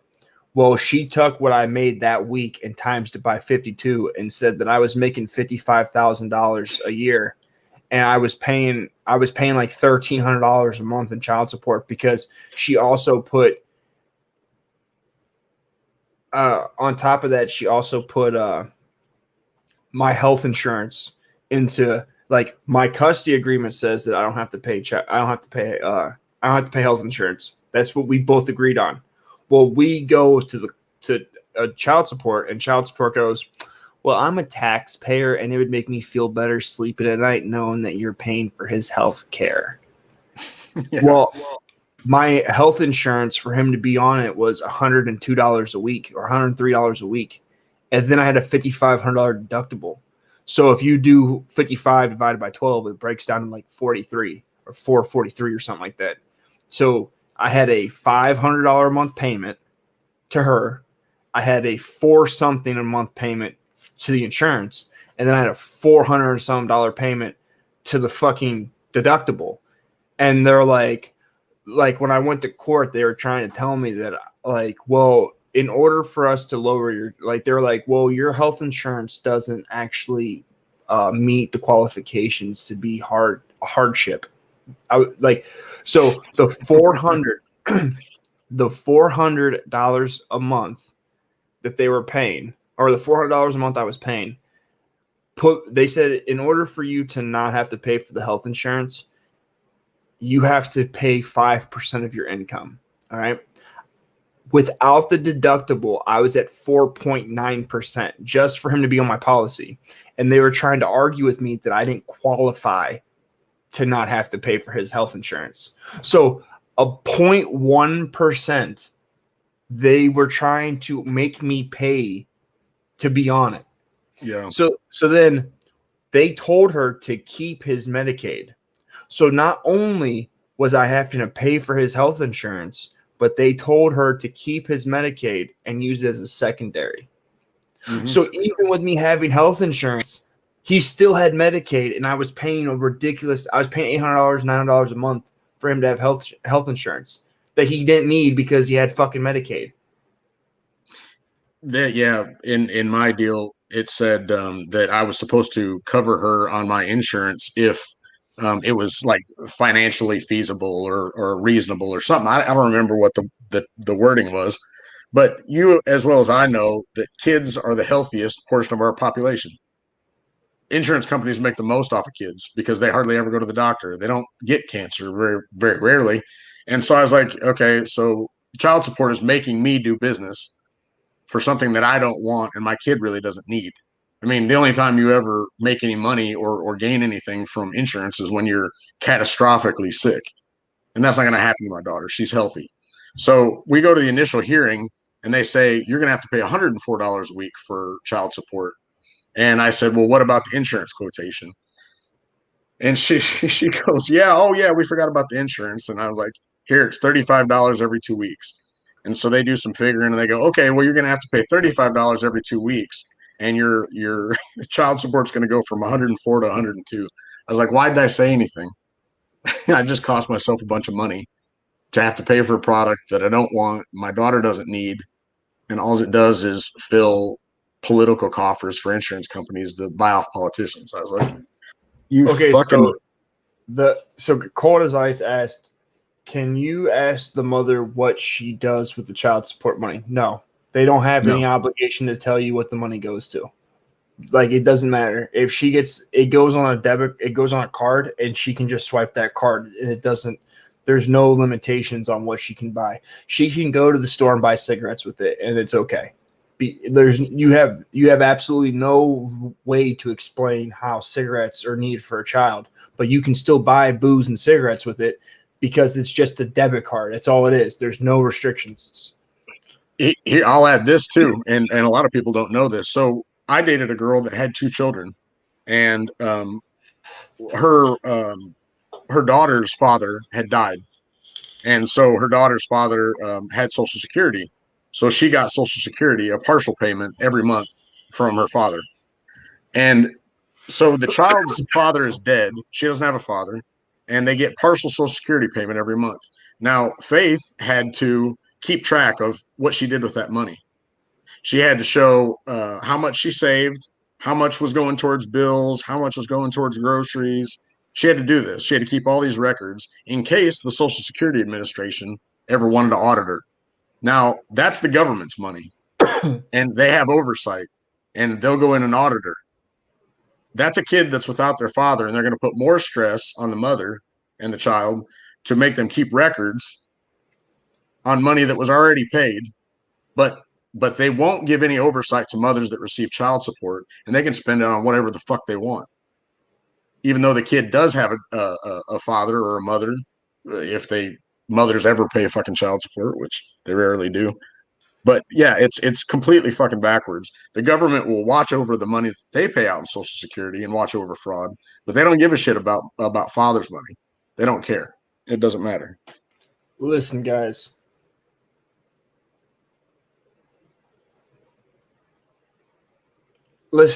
Me buying a house isn't happening. Like, that's not going to happen. I'm telling you guys, if I'm going, like, listen, the only way that I'm going to be able to buy a house is if my channel grows to a point where I'm significantly making a decent amount of money from just my channel. That's the only way it's going to happen. There is not going to be any way for me to just go to my job and get my $550 a week and come home and save money for 5 years because I only have like $500 or $600 a month in expendable income. So it's not. I'm not like, if I saved all $500 of my entire, like, my car never broke down, my dog never needed to go to the vet, like nothing ever happened, I could save $500 a month, and at the end of the year, I could save $6,000 after 12 months. But unfortunately, cars break down. My dog needs to go to the vet. Like, that's not plausible. Like, it's just not. And it isn't going to go that way. Like, trust me, I've already looked into starting businesses. I've already looked into buying houses. I've looked into that. But the problem is, you need capital. And any time that I get any sort of capital, I end up going back to child support court. I go back to fucking get my truck fixed. Like, listen, I'm in construction, so I really need a truck. Just to put brakes on my truck is $600. Just the parts to put brakes all the way around my truck is $600. That's the parts. That's not the labor. So unless my channel grows and I start getting like AdSense from Google, or I start getting donations from people on the regular, there isn't, like, I'm just on a wheel. Like, I'm just on a wheel where I'm staying in the same place. Like, and even then, after I go back to child support, I have to claim those donations. I have to claim AdSense from Google. So, like, my child support payments will go up in the future. So they'll only you only have to file a primary job. You don't if you have 2 jobs, they're only going to take the job that makes more money. they're not gonna base your child support on both your jobs together. And Yeah, here's the other thing. but I Huh? have two baby moms, and I haven't gone to court for my second mom yet. So technically, if all the people that are on my channel end up donating me more money than I make in a year, that my daughter's mom could go after that job, and I could be paying the same. I could be paying the same amount of money from both jobs. They would still base it only off of your primary income. But do they watch your channel? Oh yeah, Well, they do. well, you can. Yeah, never mind. I'll text you, or maybe we can talk in the background. There's ways to get around some of this stuff, and I mean, it'll help. It's not gonna open up the world to any possibility of you buying, me or you buying a $500,000 house or anything like that. But there's ways of making things a little bit easier. Google. I understand that you did it, but again, you're not coming from the same position that I'm at. Like, I've been sober for 5 years, so I'm still fixing all of the damage that I fucked up prior to being sober. So I have other things that are. I understand what you're saying, Google user, but like what I'm telling you is I have shit in my past that I'm still fixing. So like that's what my extra money goes to. Like I literally just got off probation this month, actually. July 5th I got off probation. Like I still have to have an SR22 bond until next year. Like that's why my insurance is $150 or $160 or whatever it is every month, because I have to carry an SR22 bond because I got my license suspended 4 times in a week when I was getting high. So like I understand that it's plausible, but I'm not exactly in the exact same position that you're in. I am tough, bro, but I'm telling you, man. Listen, bro. I'm telling you. I promise you. I promise on everything that I love that every time I've started to get on my feet, I've literally been fucked by the system or by my kid's mom. So like I just don't have any sort of hope. Like my spirit has been crushed. Like inside, I'm just a shell of a man that I once was. Well, hey man, I got to tell you, one of the reasons why I got in contact with this because I love the discussion, and it sounds like the more time goes by, the more things are going to be rolling off your shoulders. I'm with you. You know, when there's negative shit, staring you in the face and things just hitting you from all sides, you just look up and you go, "Oh my God, when is it going to end?" It rolls downhill, it rolls uphill, it rolls all over the place, positive and negative. And if you can just wait it out, that SR22 and some of those fines, they start falling off, dude. You're gonna get there. And I'll tell you another thing. They're not gonna whatever you pay for your first child, they're not gonna make you pay the same amount on your second child. If you pay $200 a month, I'm just using that as a figure. If you pay $200 a month on your first child, you're probably gonna pay like 110 on the second one, something like that. It'll probably be around 50%. What state do you live in? Arkansas. Is it a conservative state? Yeah. Do you live in a conservative city? Well, no, where the case is at, it's not a conservative city. No, it's a very liberal city where the case is at. Okay, I live in Ohio in Cleveland. Mm-hmm. Very, very liberal city. So like in Ohio, they can take 80% of your income. So like I don't see them making me pay more money than what I pay now, but I can see them making me pay the same money. What I was getting at is okay, if you're paying $200 on your son or your daughter, whatever, and you go to court for the second one, they're going to ask you, what are all your expenses? Are you paying on another case? And you're going to say yes, and you're going to include that 200, and they're going to say, okay, now we're going to split it, and they're going to use a portion of your income. Now instead of $200, it's going to be $310, and they're going to split it between the two kids. It's going to piss the one baby mama off. That's that's what's going to happen because your income's going to change. That's the way that I understand how the system works here. Well, I can promise you, as soon as it happens, I will make a video and let everyone know how it goes because I'll probably be very upset. Yeah. Well, you got my number. You got my email too. Yeah, you can vent anytime, brother. I'll listen and Like I'll say a peep every once in a while. and this is what sucks. So I have dreams. Like I honestly I have dreams in my head to do things, and there's things that I really want to accomplish.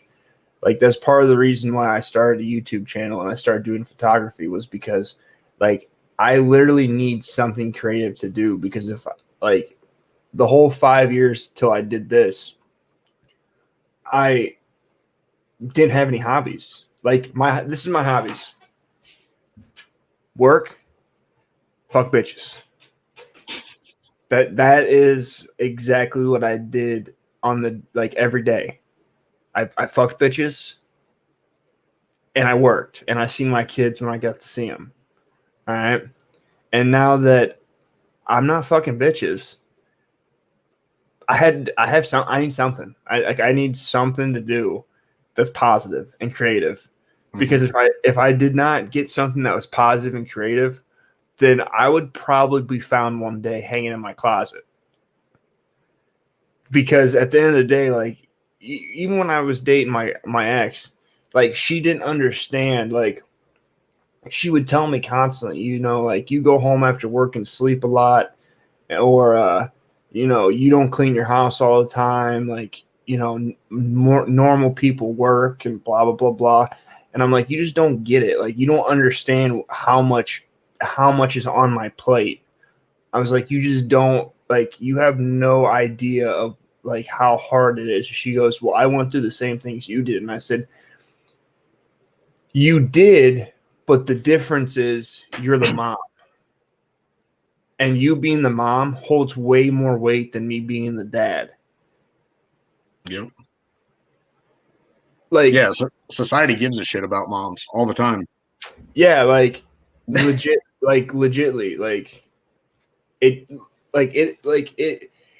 when my daughter's mom literally told them that she was using heroin and they didn't take the kid, but then they told me that they wanted me to do supervised visits at a rehab facility with my daughter.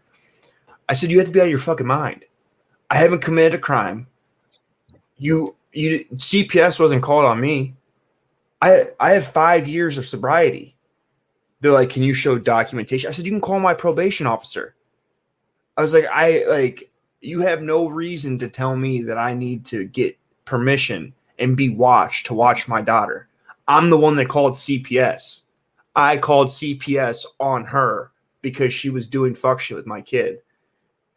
Like, even in a situation when the woman is clearly wrong, I had to prove myself right. So I was like, you just don't understand what it is to be a man. You just don't get it. Like she would tell me all the time, like, well, you know, that's your kid. You should do whatever it takes for your kid. And I'm like, but what you don't get is only one of us cares that much. Only I would care that much. I already pay a fuck ton of money. Like my girlfriend she made per hour less money than I made, but would get like over $200 more a week in her paycheck. Like, Yep.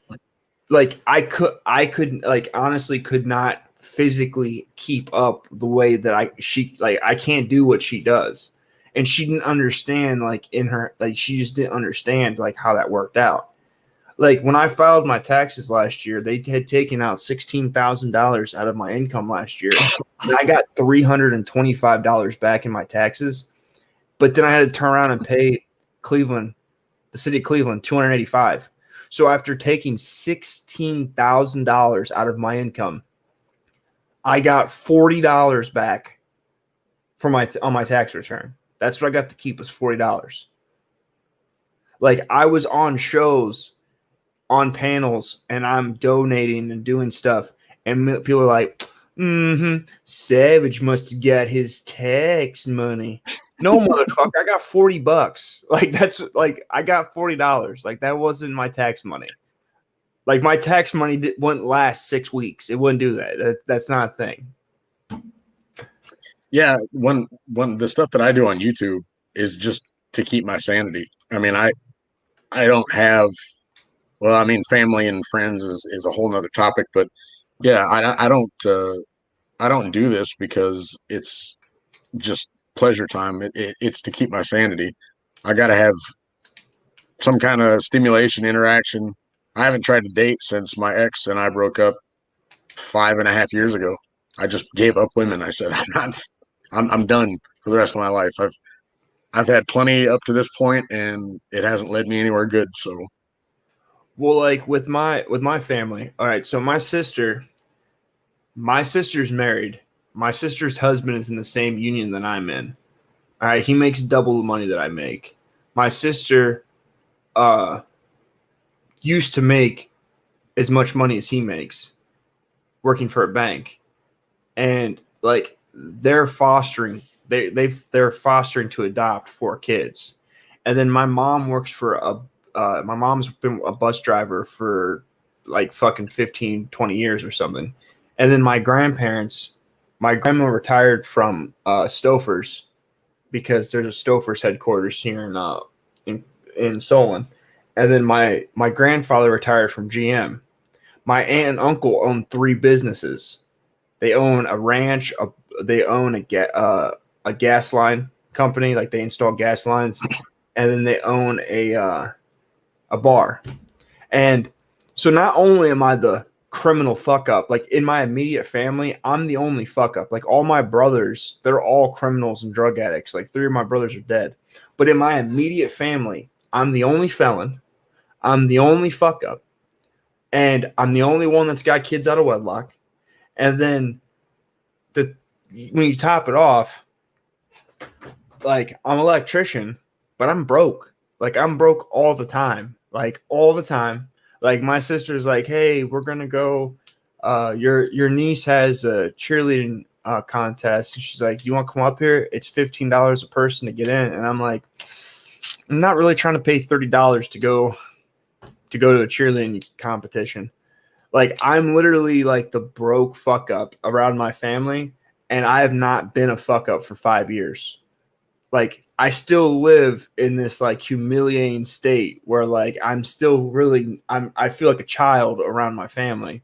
And then like when my family didn't agree with stuff that was going on with a certain portion of my son about something that was going on, and they told me to go make sure I had rights.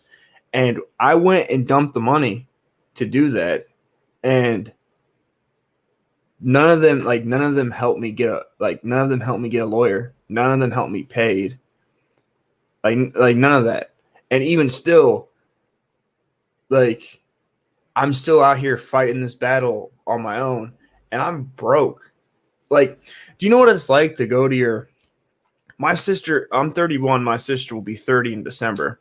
Do you know what it's like to go to your younger sister's house and like your sister's like asking you like, hey, do you want to help? You want to make a little bit of money? Like, no, do you know how humiliating that is to be a man and be asked by your relatives like, hey, do you want to come over here and make some money? Like, do you want to do some work for me? And it's like, dude, why is that humiliating though? Here's the thing. I wish I had that relationship with my family. I wish that they would invite me to their sacred circle and ask me if I want to work for them. I wouldn't even need any money. I would enjoy the interaction. I would enjoy the time spent around family. We eat a meal, we sweat together, we accomplish something. If they wanted to pay me, hey, that's fucking great.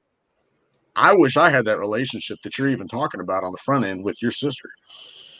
And again, I know when you're in a hole, it's hard to see the light, but God damn it, man, that's pretty good.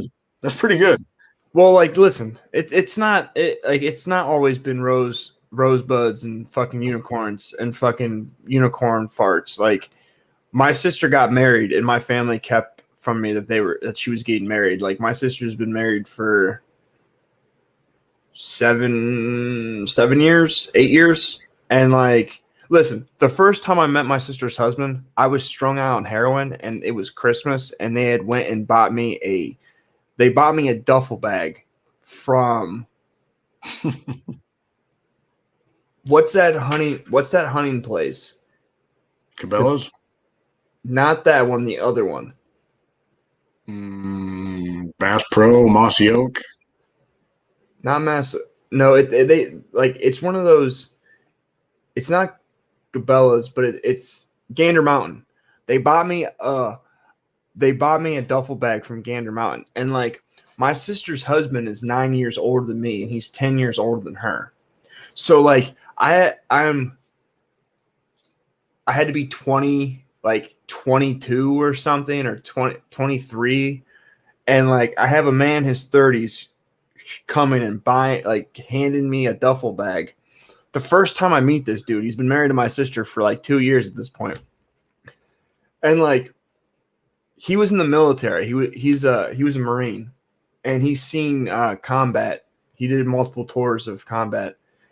And like, I can still remember being strung out and being a complete fuck up, and this man handing me this duffel bag, and me just being disappointed in myself that this grown man was handing me this duffel bag. And I know the thought in his head was, why the fuck am I buying this fuck up a gift? Like, if it was me, I would have been thinking that. And now, Hey, there was a lot of thought behind that gift, dude. You probably needed the damn thing, didn't you? yeah, because I was fucking practically homeless. Yeah. Well, I mean, but hey, I know exactly what you're talking about. My sister and her husband, they've got yeah, they've got 4 kids that they all adopted. They couldn't have kids, but they both work for the university. She's a physician's assistant, and now she teaches there. He's got a master's degree in sports medicine, and I'm with you. We go up there, and I'm on the same intellectual level as they are. Only I don't have the degrees, and I certainly don't have the monetary history and anything to show for it. And we go up there, and they talk around me. You know what I mean? They won't look at me or address me or, hey, what do you think about that, or what do you think about this? They fuck around on their phones and try to avoid any kind of real, like, human interaction. I'm with you. Well, see, this is the thing. My sister's book smart. Like, if you give my sister a book, she can read it and take a test, and she can understand it. But when it comes to like street smarts or common sense, like, I'm way more intelligent than my sister is. But like, she was the type that would go to school and didn't get in trouble, and I was the type that was so smart that I was bored, and like, I just didn't do schoolwork. But see, luckily for myself, because I'm an electrician, like, they have to interact with me, because like, my sister just bought a house, and like, she wants this added, or wants to know why this is happening. Or like, the other day, her son decided to take a lamp apart, and he put a piece of metal underneath the light bulb and twisted it on and turned it on and blew it up. And like, she wants like, she wanted me to go check the electrical in the house, because like, the lights weren't working, and like, there was a spark and shit. So like, I get the ability that I am specifically good at something that like is involved. Like, for example, I went to a funeral for my great aunt. She died of cancer a few weeks ago, and I had a funeral last Tuesday. And at the funeral, my grandmother asked me, she's like, we're having an electrical problem at the house. Like, can you come over and like check it out? And I end up going over there, and I end up fixing this outlet, because for some reason there's a dedicated outlet in their living room, and they thought the breaker was bad, and then like, their light wasn't working. So I ended up tearing out an 8-foot fluorescent ballast and putting in an LED for them. As I'm doing this, my grandfather's like, now mind you, my mom was born in 1966, and my grandmother is 20 years I think 20 years older. Yeah, 20 years older than my mom. So my grandmother's like 74 or 75. Like my grandparents are in their 70s. And my grandpa goes, "Where'd you learn to do this?" And I'm like, "I'm an electrician, Grandpa. Like I do this every day. I've been doing this for 5 years." Like he would like he had I've been sober for 5 years and they know that I'm an electrician. But like it didn't click in their mind that I actually was an electrician until that day. Well, I don't know if you're beating them up for this, and I'm not saying you are, but let me say a couple things sort of in their defense. So when you were talking about your sister and your brother-in-law buying you that duffel bag, that made sense for who they knew you were and what you were doing at the time, right? Yeah. And things get uncomfortable because if you're around family or you're around somebody that you know they're fucking up, you want to say something to them, you want to approach them, right? But sometimes you can't. Sometimes the situation isn't right. Sometimes you're just going to push them away. And particularly with grandparents, they're the kind of people that don't like to talk about shit. And don't hold it against them that even though in the back of their mind they knew you were an electrician, from what they knew of you doing drugs and fucking up, and then they look at their grandson and they go, "Oh my God, I knew he was an electrician, but this son of a bitch is straightened up. He Oh yeah. he's he's doing well." They go, "Holy fuck." No, I get it. Like I totally understand because like I was a fuck up and I was a hardhead and Well, take that well. Don't oh look at that as sad. I'm not looking at it as bad, but I'm just saying like those are still being 5 years sober. I still deal like there's still bullshit that I deal with just for like I haven't done a drug in 5 years and like there's still sometimes that my family is like they're hesitant to mention things around me as in like drinking and stuff like oh well I don't want to drink. I've been sober 5 years. Like I've been over here. You're fine. Go ahead and drink. But like there's still an awkwardness with them. They feel uncomfortable that I'm sober. So like it is what it is. It like it doesn't bother me personally, but there is an awkwardness still in my family. Even though like you were saying with yours, there's still an awkwardness with your family. Same thing with mine. I just don't do drugs anymore. That's the only difference. My mom's not worried about me dying in the bathroom. In the back of my family's mind, I think they know, and I can tell this. They think, Blake, you're capable of so much more. Why are you so untethered from your life? Why haven't you gotten this and why haven't you done that? And you know, you could have done X, Y, and Z, and instead you're just barely doing A. And again, it comes back to purpose and meaning and a whole lot deeper conversation. But there's no driver, there's no relationship for me that kind of keeps me going. There's nothing keeping me on the road, I guess, and that's the difficult part, about everybody's life, I suppose, is finding that meaning, finding that purpose, and the relationships that keep you going in the right path, down the right road. Some people, you found God, and that's good. And I just haven't been there yet. I haven't come to that point in my family life, or the consistency with my daughter, and I certainly haven't got there with any potential relationship with God. But dude, if it served you well, and you believe it, then fucking do it. And all this shit that weighs you down, dude, you're not alone. I think I go through the same stuff on completely different levels. It's gonna clear off. It'll be all right, man. I promise you. I have to keep telling myself that it's gonna work itself out because if I don't, like, I'll just eat a gun. Like at the end of the day, like I'll just end up eating a gun. And like the real hard the hardest struggles are always the struggles that are within yourself. Oh yeah. And like I really don't like I do talk about like child support and the system and I'm talking about my sobriety, but I really don't bear my feelings really like my emotions on YouTube. And the main reason like the hardest struggle I have is like I've always wanted to be a father. Like I've wanted to be a father since I was a kid, since my parents divorced and like I didn't have that relationship with my dad, and even as like I didn't talk to my dad from the time I was 16 until I was like 22 or 21 or something.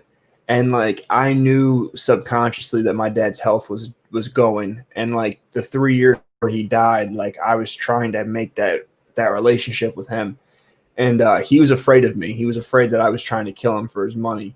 So like those last 3 years of our relationship, one, his wife was in his head, B, he was on drugs, and I didn't know that he was in the hospital as much as he was and stuff like that. So I tried to make that relationship, and we didn't end up getting that relationship, and he died. And like I felt like with having my son, like with him sharing the same birthday as my dad, him acting just like me because I'm just like my dad. I felt that like that was a little piece of my dad on earth that I got to relive that experience with my son, and like all this bullshit that I'm going through in order to have that relationship with my father, because I know exactly by not having that relationship and not being able to teach him, I know what's going to happen. All the men in my family are criminals. All the men in my family are drug addicts. 3 of my brothers are dead. I've got like 6 cousins that have all died from drugs and crime and murder. And like, I know where it's going to lead. And like the hardest struggle that I have is dealing with his mom to be in his life, because it gets to a point where it's just a breaking point. You know, I caught that when you were on the show with Tommy, and you had said that, you know, you were tired and stuff, and you were going to get your son, and he was throwing a fit, and you said, you know, I wash my hands, take him. I can't, you know, I can't deal with this. And everything that you just said about your father and your relationship with him and how it affected you in your life, it doesn't have to be that way between you and your son. And I know women can be evil and they fuck around and they play little games. And I tell you what pisses my ex off the most is when I put my head down and I just go with the flow and I don't try to fight with her. And I pick my daughter up and I give her a big damn hug and I kiss her and we walk away. And we have our time together, and we don't deal with the mom, we don't talk about her, we don't do any of that kind of shit. That's your time, dude. And I can't explain it to you, but I don't do shit for like all the time in between until the day before I know I'm gonna get my daughter. And then all of a sudden, my light bulb turns on. Then all of a sudden I'm cleaning and I'm doing this and I'm happy and I'm smiling. And I know all that stuff around you and the stress just weighs you down. But if you can look forward to that moment and just start making inroads about his behaviors and stuff like that, start getting some consistency. Don't fight with the mom. Don't say no more shit than you have to. That's the only advice that I could give you that's made my life bearable and has turned out positively for me and my daughter. Just be the dad. You don't have to be the ex. You don't have to be the this. You don't have to be the that. Just dude, just be the dad. Well, like I totally get what you're saying. Like I do the best that I can. Like I honestly have a rule that like I won't have sex with my baby moms. Like I just won't. Like once it's been done, it's over. I had sex with my baby mom a couple times, and like every time it worse. Like things got worse. So like I don't even like I literally try to keep this strictly about my kid. And like there's just a pain, like even with my daughter, like what type of music do you listen to? Do you ever listen to rap at all? Some I listen to a little bit of everything. 80s, 90s country, alternative, some metal, some rap, a little bit of everything. You listen to Kevin Gates? I don't even know that name. All right. So Kevin Gates came out on, I think it's the last album he just had. He came out with a song that's to his daughter, and he's rapping about like how he's apologizing to her for like his fuck ups for going back and forth in prison and stuff. And like that song hits me so hard because for like I know in my daughter's life, if I'm not involved, it's not gonna like nothing beneficial is gonna happen. Like it's not gonna be good for her. I know it.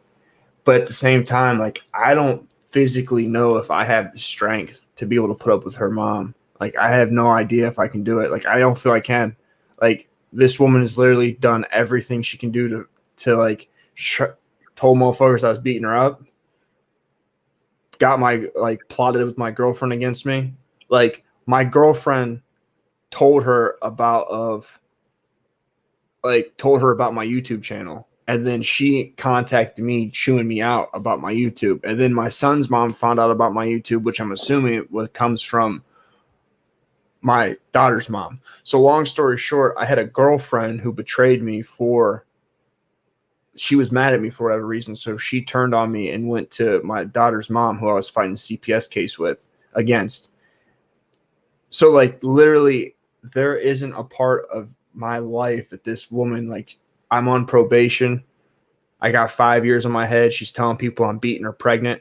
I don't know about you, but like with my PO, I beat the fuck out of my room. Like the day I broke up with my son's mom, I beat the fuck out of my roommate's brother at my house and went and told my PO that I beat the fuck out of him and then they might call the cops or whatnot. And he laughed because at the end of the day, my probation officer isn't going to care if someone's on my property threatening me and I beat the fuck out of him and I end up going to jail. He's not going to violate me for that.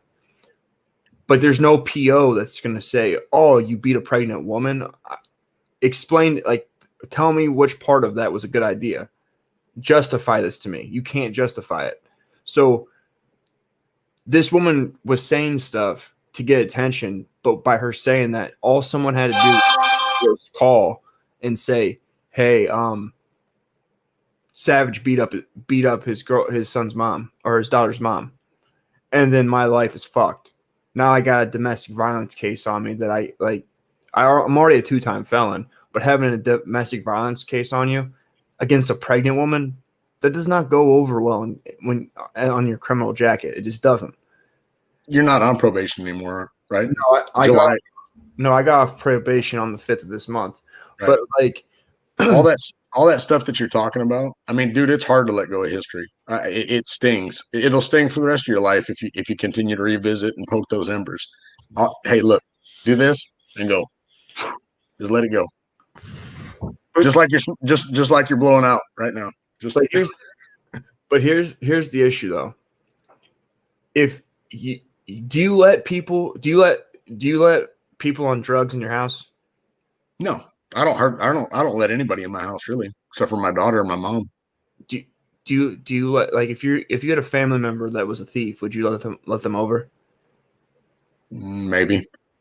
So you hang around or do business or invite people that you don't trust into your house? It would depend. No, generally speaking, no, I don't. I can't trust her. She already lied on me while she was pregnant, possibly to get locked up. Yeah. Then she plotted with my girlfriend after my daughter was born. Like, I just can't trust her. Like, I cannot trust her in any sense. So how often you don't get to see your daughter right now, right? No, I started seeing her back in January. I got my DNA test saying that she was mine because I didn't believe she was mine. Like, I didn't have any spiritual connection to this girl. Like, when I looked at her, I didn't feel like I just didn't see. I felt like I was holding someone else's child when she was born. Like, I just didn't feel it. And I got a DNA test, and it came back in October that she was mine. She posted on the internet because she's been, the whole time she was just talking mad shit about me while she was getting high on the internet. She posted on the internet and said, "Hey, I was right. Ha ha ha ha." And then, like, she started arguing with me. Later Google user. She's like, "Haha, I'm right." And then, like, we got into an argument, and she blocked me. And then I didn't end up seeing my kid until January when CPS got involved. And then I was seeing my kid, and then the virus hit.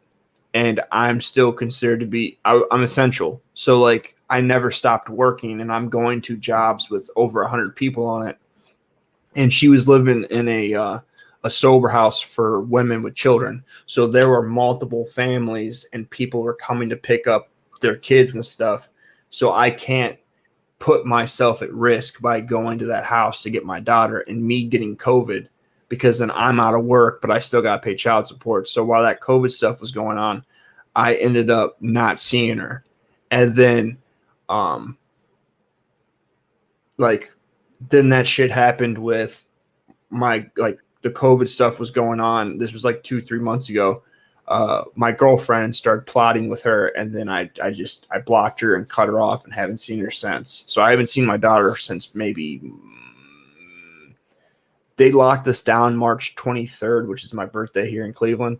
So it was probably the week before that, 2 weeks before that, like a Sunday or 2 Sundays before that the last time I seen her. The only thing I can say is I don't see my ex as evil.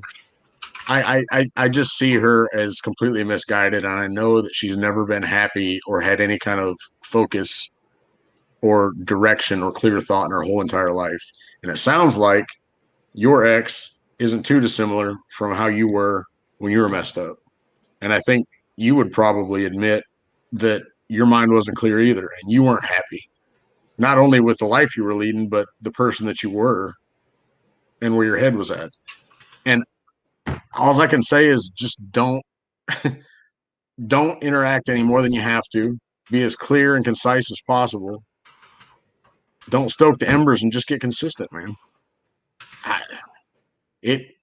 Our drama is almost to zero. Now, it doesn't mean I like what she does. It doesn't mean I like the decisions that she's making as far as my ex goes, but my schedule with my daughter has gotten consistent and we've gotten close.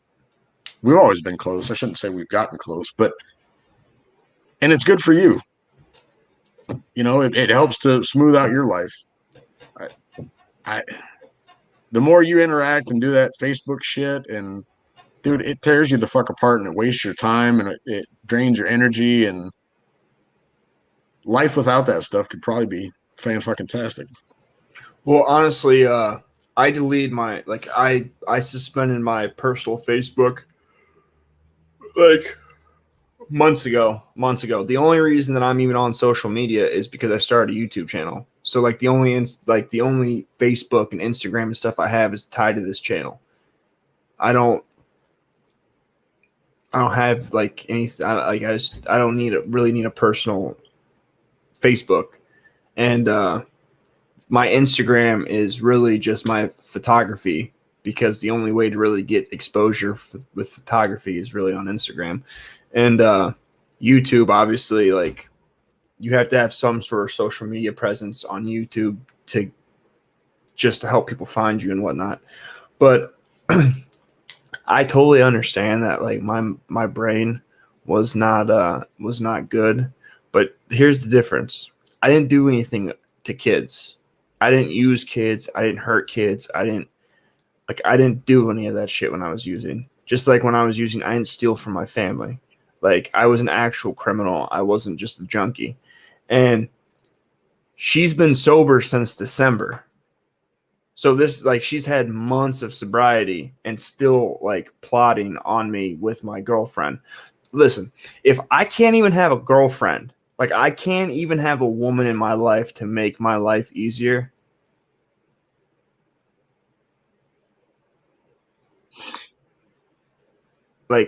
I can't, if I can't even have a woman in my life to make my life easier because my baby mom is going to interfere with that. I don't know how I can have a relationship with you or even communicate with you to see my daughter.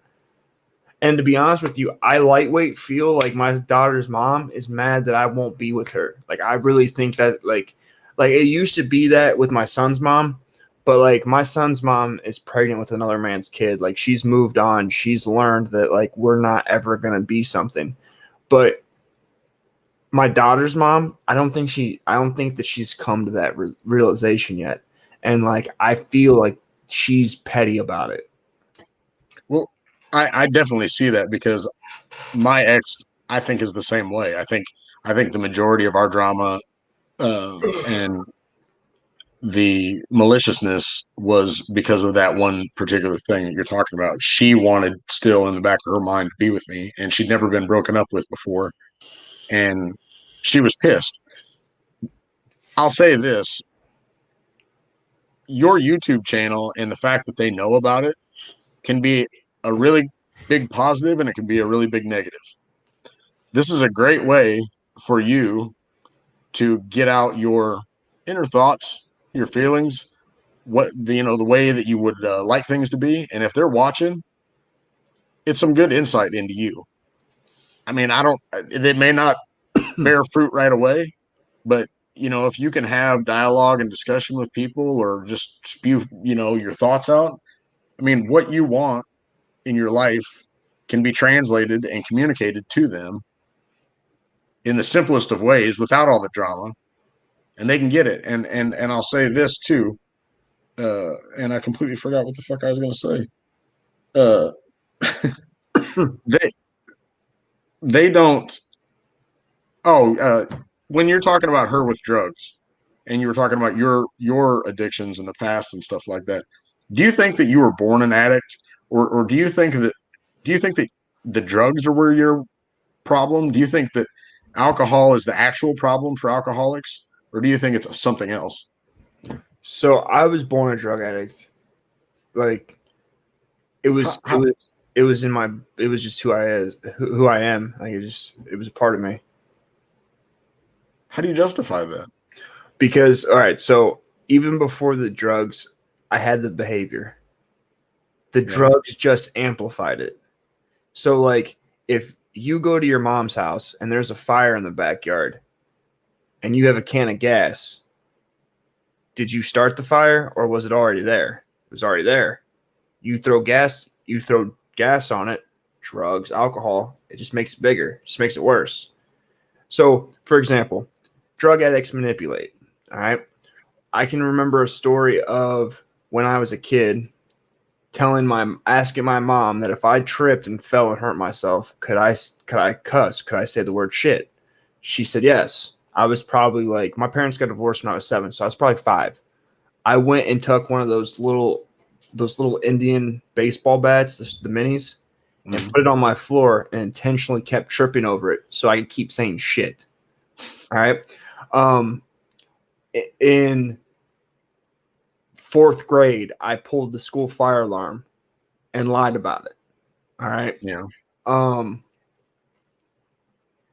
like I was always manipulative constantly when I started playing video games. Like, listen, when I would watch wrestling, I'd watch wrestling so much and wanted to wrestle so much that I wasn't allowed to watch wrestling because I just would start wrestling and wouldn't stop. When I played Magic the Gathering, I played Magic the Gathering all the time. When I played any sort of game, I played it all the time. Like I did everything. If I liked it, I would do it all the time. So like in all of my behavior, when I started drinking alcohol, the first time I ever drank alcohol, I started drinking Jaeger bombs at a pool party at 16. That's not the first time I drank alcohol, but that's the first time I got drunk.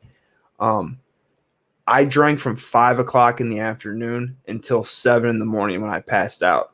I literally had alcohol poisoning for a week. I was that sick.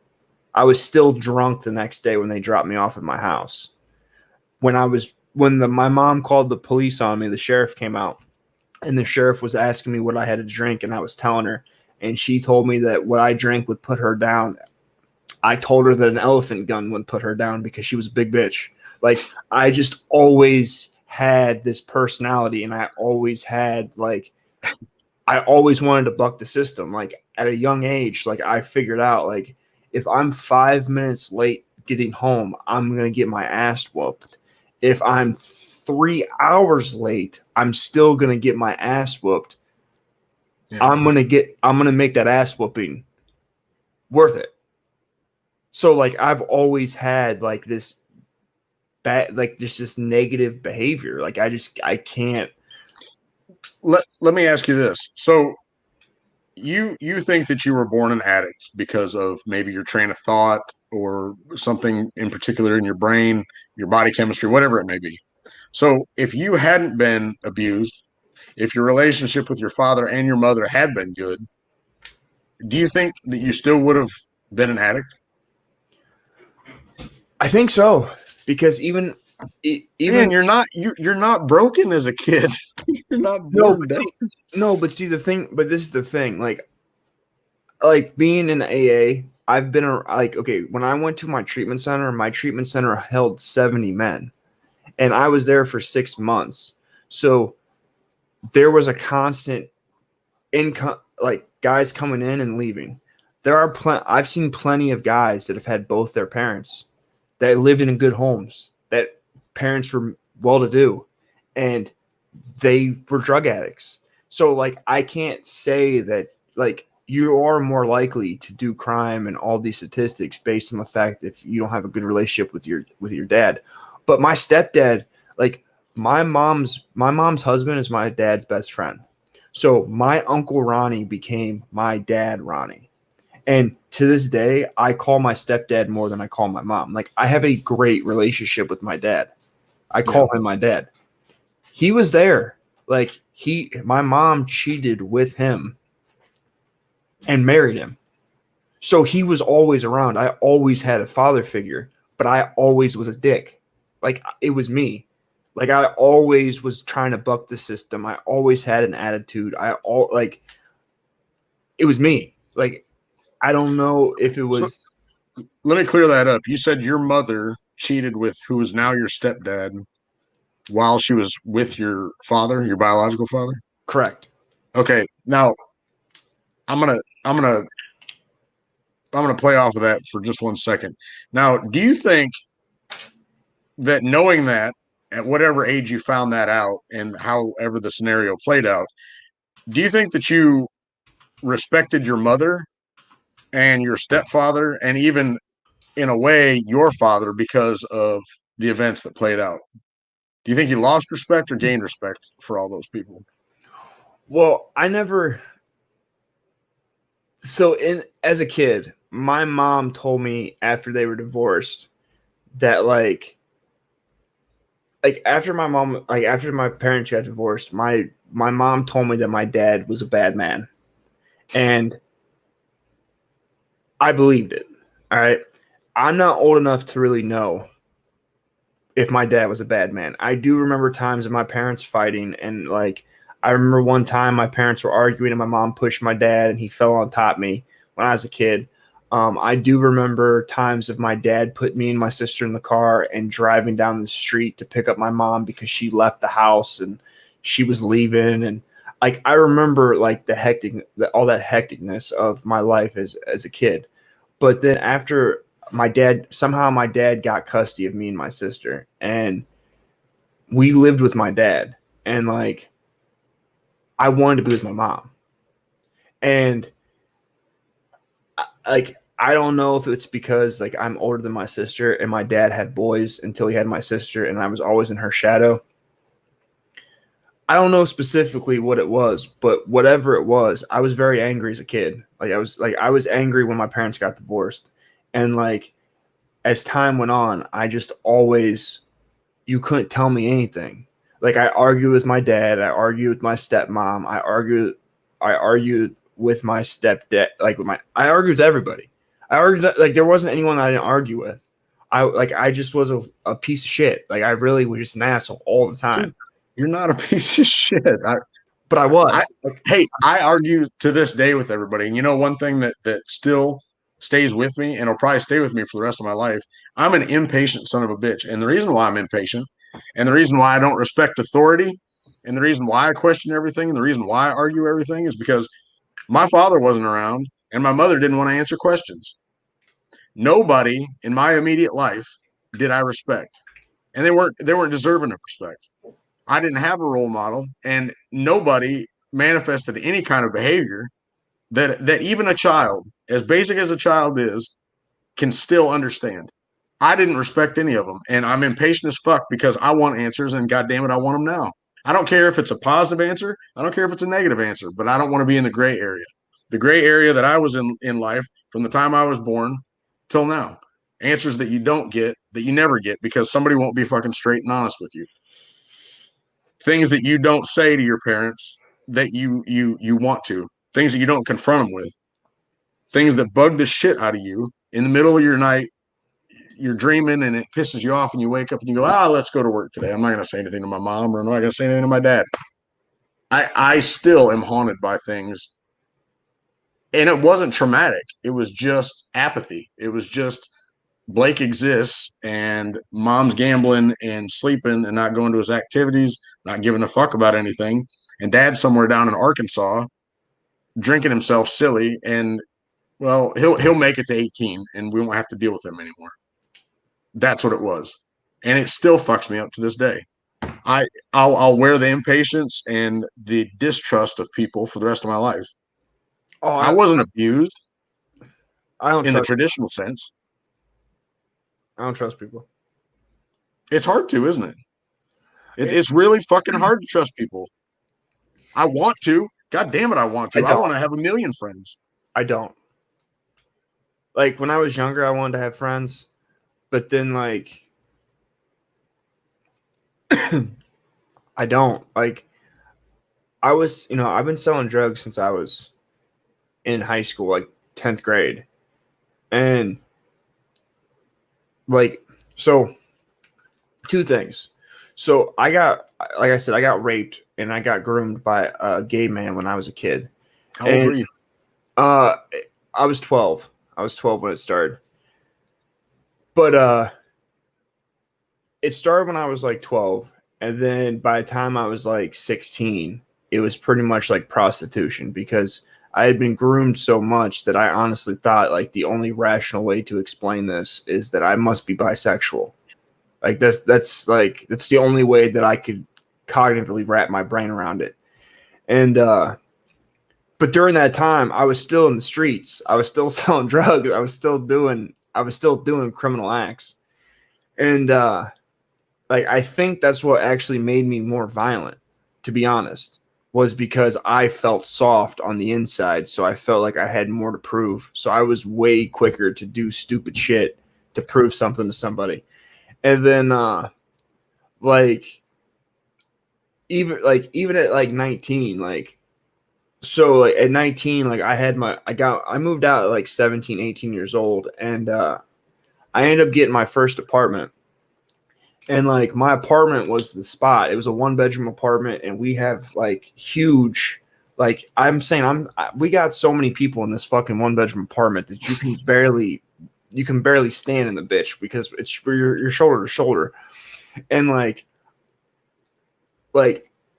what, like, the main reason that like I have Savage in my name is because like I never held punches. I never filtered myself in all my life.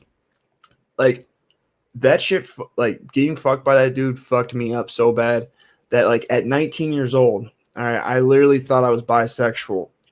And I've always loved women, though. Like, I have a fucking, like I said, women have always been my problem. Like, I had, like, my dad had his first kid 16 years old. Like, my dad has a bajillion, like a fuck ton of kids. Like, I'm just like my dad.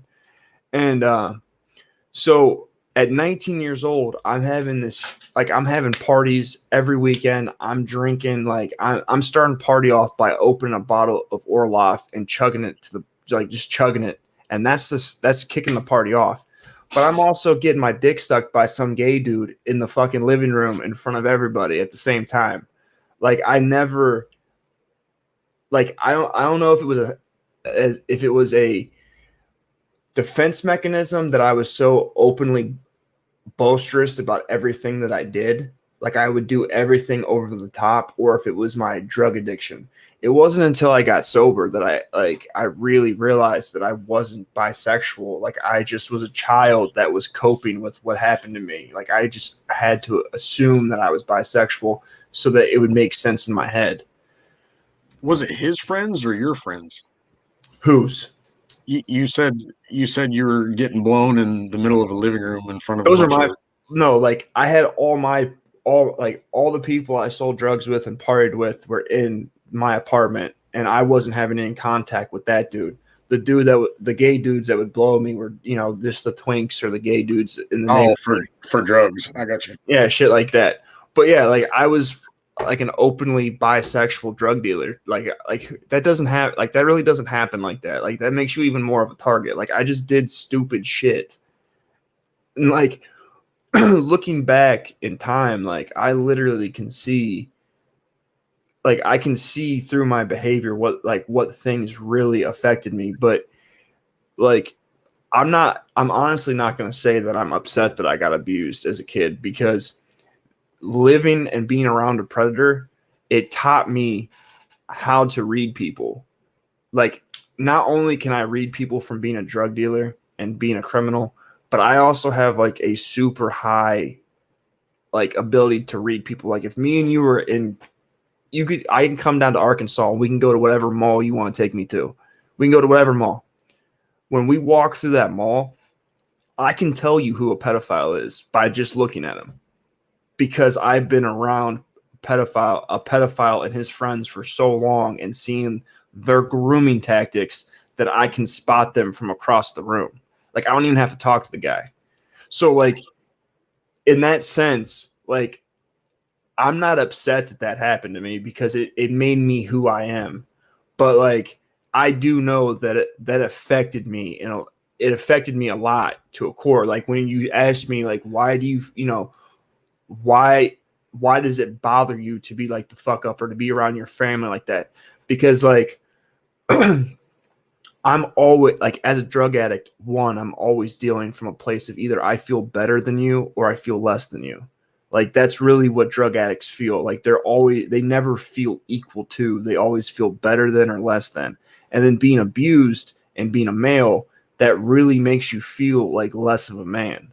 So like Savage, hold on a minute. Yeah, go ahead. You and me are having this conversation, and we've had pretty limited interaction up to this point, right? Yeah. And we're speaking as men, and you're telling me about your life. Dude, you're not less than, and we're certainly not more than. And I will say this: when your sister invites you over, she's treating you as an equal. She knows where you're coming from, and she knows that you're struggling, and she's treating you as an equal with some. I agree.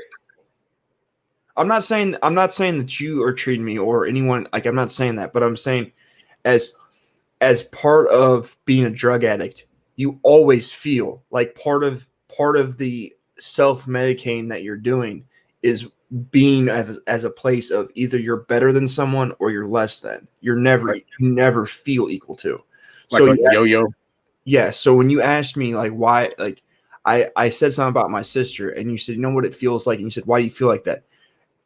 I'm trying to tie it back to my drug addiction and the way I see the world. And that's why I believe I'm a drug addict. And also because I feel that even though like I've been able to build my life together or make my life together or be somewhat of a normal human being after being sexually abused, I feel that long-term affected the way that I see myself with other people. Like for example, I honestly will do things intentionally not to like you won't see me wear sweatpants in public because I don't feel that men wear sweatpants. I don't wear shorts because I feel like that's gay. Like I intentionally do stuff to try to be like over manly to compensate for like me feeling like I'm less than a man. Like subconsciously I do these things and I think these thoughts in my head before I do stuff. So like It does have an effect on me. But like in my day to day, it's not like I can't, it's not like I can't deal with it, but you are who you are, you know? Dude, when I was 18, after I got out of football and wrestling, it was the spring and I was about to graduate, and I had this friend and we had kind of grown apart. He moved to a different town. I did my first line of coke with him. And the following weekend, he said, "Hey, dude, and if I did it a second time, I'd still be doing coke today." I'm that way with everything. Pain pills, the same thing. I did pain pills one time, and I said, if I take pain pills or fill a prescription another time, I won't stop doing it. I didn't even know what cough syrup with codeine was. I filled one prescription, and I said, I said, if I go home tonight and that shit's still on the shelf, I'm gonna drink some and I'm gonna sit there and fucking zone out on the couch. I'm that same way with weed. If I had an ounce bag of weed, I'll smoke that shit in 3 or 4 days. It's just a fucking joint, eat, go to sleep, wake up, joint, eat, sleep, laugh, all that shit in between. If I wasn't diabetic, I'd probably be a fucking alcoholic. I like alcohol that much, but I can't do it. My torture and my addiction over the course of my life has been thought, just rolling around, spinning, losing weight, driving yourself fucking crazy, worrying about shit that you can't do a goddamn thing about. And that's been my addiction over the course of my life. Now, me and you have a lot of parallels in our lives. And you're an intelligent guy, and I think I am too. And our past forms who we are. I mean, it does. You can't get around it. You weren't born an addict, and I wasn't born an addict either. Now, our intelligence might predispose us to certain things or certain patterns of behavior, and our body chemistry might align with certain drugs, but we weren't born addicts, dude. People aren't born mass murderers. People weren't born child predators. You're formed. The world, in my opinion, the world throws things at you, and how you react and what's allowed around you makes you into the person that you become. You can always change it. You can always get better. You can always get worse, but you weren't, man, don't say that. You're not born an addict. You're not defective, okay? You're not defective. When we're not, after I end the stream and it's just me and you, I'll tell you a couple things that I did prior to ever doing drugs that I could get in trouble for if I said it in an open forum. But statutes of limitations are a bitch. But that's some serious shit. But like when you go to AA and you go to treatment, like it's AA is based on the belief that you are a drug addict from the start. Like you already have these behaviors prior to being a drug addict. And like I can see this because like when I drank to get fucked up. Like in my thought process, like I used to not smoke cigarettes. Do you know why I didn't smoke cigarettes? Because I didn't get bad for you. No, because I didn't get fucked up from it. Like I didn't see any purpose to smoking a cigarette and not getting high. So like, why would I do that? Like if I drank, I'm drinking to black out. Like if I'm not getting blacked out, I'm not drinking. It wasn't worth it.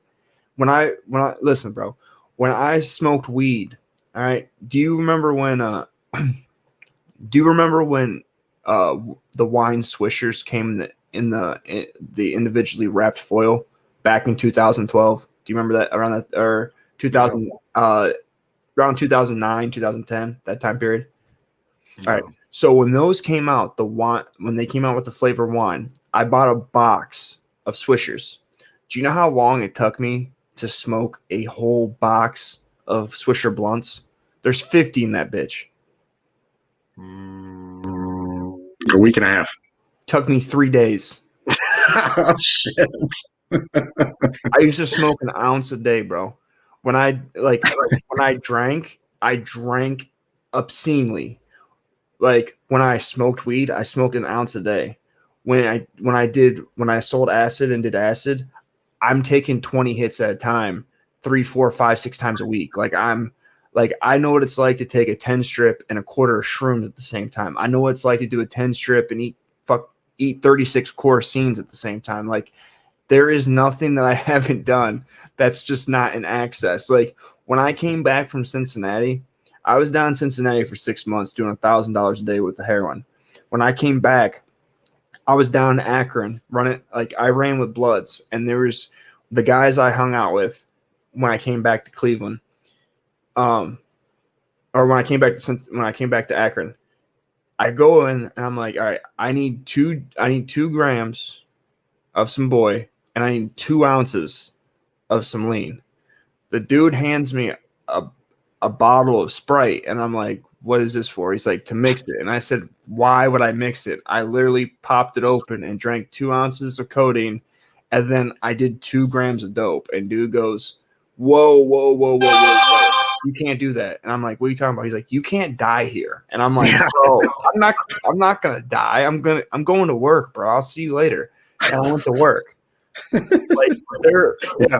I don't want any dead bodies in my fucking pad, dude. Get out of here. like, I don't like, I do everything. Like I just do everything in excess. Like I used to, I would be that dude that if you, like when I was younger, I would be thirsty and I was trying to fuck everything I could fuck that had a skirt on. That I would fuck until 4 a.m. and have work. And this is just a few hours, like a few years ago. I would drive an hour and a half and fuck for hours and then have to be back at work at 5, like be back home to be at work at 7. And I wouldn't sleep. And I would literally just do stupid shit like that. Like just dumb shit that I shouldn't have been doing. Because like, I like bitches. Like I love drugs. I love bitches. Like I can't control myself. So like I just, I have to accept those things that I cannot change. And that's I can't do drugs. I can't fuck with women no more. Well, honestly, nobody really can do drugs. I mean, if you ever get to the point in your life where you're wanting to try some heroin or you're wanting to try some meth, your train of thought and the path that led you to that point is gonna condemn you to that drug. I mean, it's not the drug. It's not. I mean, like here, this is funny because I wasn't raised around my dad, but our thought process is really similar. Now, I'm a lightweight when it came to the codeine, the cough syrup with codeine. I didn't even know what the fuck it was, but I'm a lightweight. I'm a lightweight with pain pills. I'm a lightweight with weed, everything under the sun except booze. And my dad could drink anybody under the table, and I was the same way, even with my diabetes. Now, it might be our body chemistry. It might be what we prefer in our brain, how it affects us, how it slows down our mind, how it just kind of gives you this natural, whatever happiness boost, that lasts for hours and hours and hours. I don't know what it is. That I will agree with you. There are certain things that lean people towards certain kinds of drugs. But I wasn't born an addict, and I'm not an addict now. I could have been. And your path led you to certain things, and you weren't able to get out of them, but you are now. And you weren't a fucking addict when you were a baby, and your dad wasn't an addict, for God's sakes, man. You're all right. I actually have the a super high tolerance to opiates because when I was a kid, I have asthma. So like anytime the weather would change here in Ohio, which I don't know what the weather is like in Arkansas, but in Ohio, it changes constantly. It's like it can literally be fucking storming here, and then within 2 hours it's summer. Like you can literally have spring and summer and fall and the winter all in one day. But when I was a kid, I would get a whooping cough. When I was a kid, I'd bark like a seal. So do you know what they would give me for that cough? Tylenol PM? I don't know. Oh, they gave me some of that cough syrup with codeine. I'd get that like 3-4 times a year. I got that from the time I was a kid until I was like 18. Like, see, that's almost child abuse to me. Like, I don't understand that. I won't even give my daughter Tylenol or aspirin or anything like that. If she doesn't feel good, she's probably dehydrated. She's probably tired. Maybe she's ate too much junk food. Any number of different things. But I refuse to give my daughter fucking bullshit drugs and stuff like that. Like I don't get it. Well, when I had that barking cough and I take that cough syrup would break it up. Like it actually did work. But at the same time, like I was every male in my family is drug addict, so I was predisposed to be a drug addict, and like I'm just fucking sipping on lean like all the time when I'm a kid because I'm sick. I'm constantly coughing, and like it got to the point, bro, when I got arrested for aggravated trafficking. At the time, I was selling pain pills, and like I was selling Perk 30s, and I would do like 5 or 10 of them at once. Like my girlfriend would do a half or a whole, and this bitch would be thrown. Like she couldn't walk. I'd do 10 of them bitches, and like I wouldn't even feel fucked up. Like I just have an insane tolerance to fucking opiates. Like I don't like smoking crack. I don't like crack. I don't like coke. But every time that I was in a hotel room, for some crazy reason, someone showed up with crack for free. So I'm smoking. I'm smoking crack. Like I don't know what type of hotel magic it is, but anytime I stay in a hotel room, someone shows up with a big crack rock. It's like, hey, you want to smoke some crack? Like the first time I ever did meth, I shot it. The first time, I was like, fuck it. Let's just, let's do it.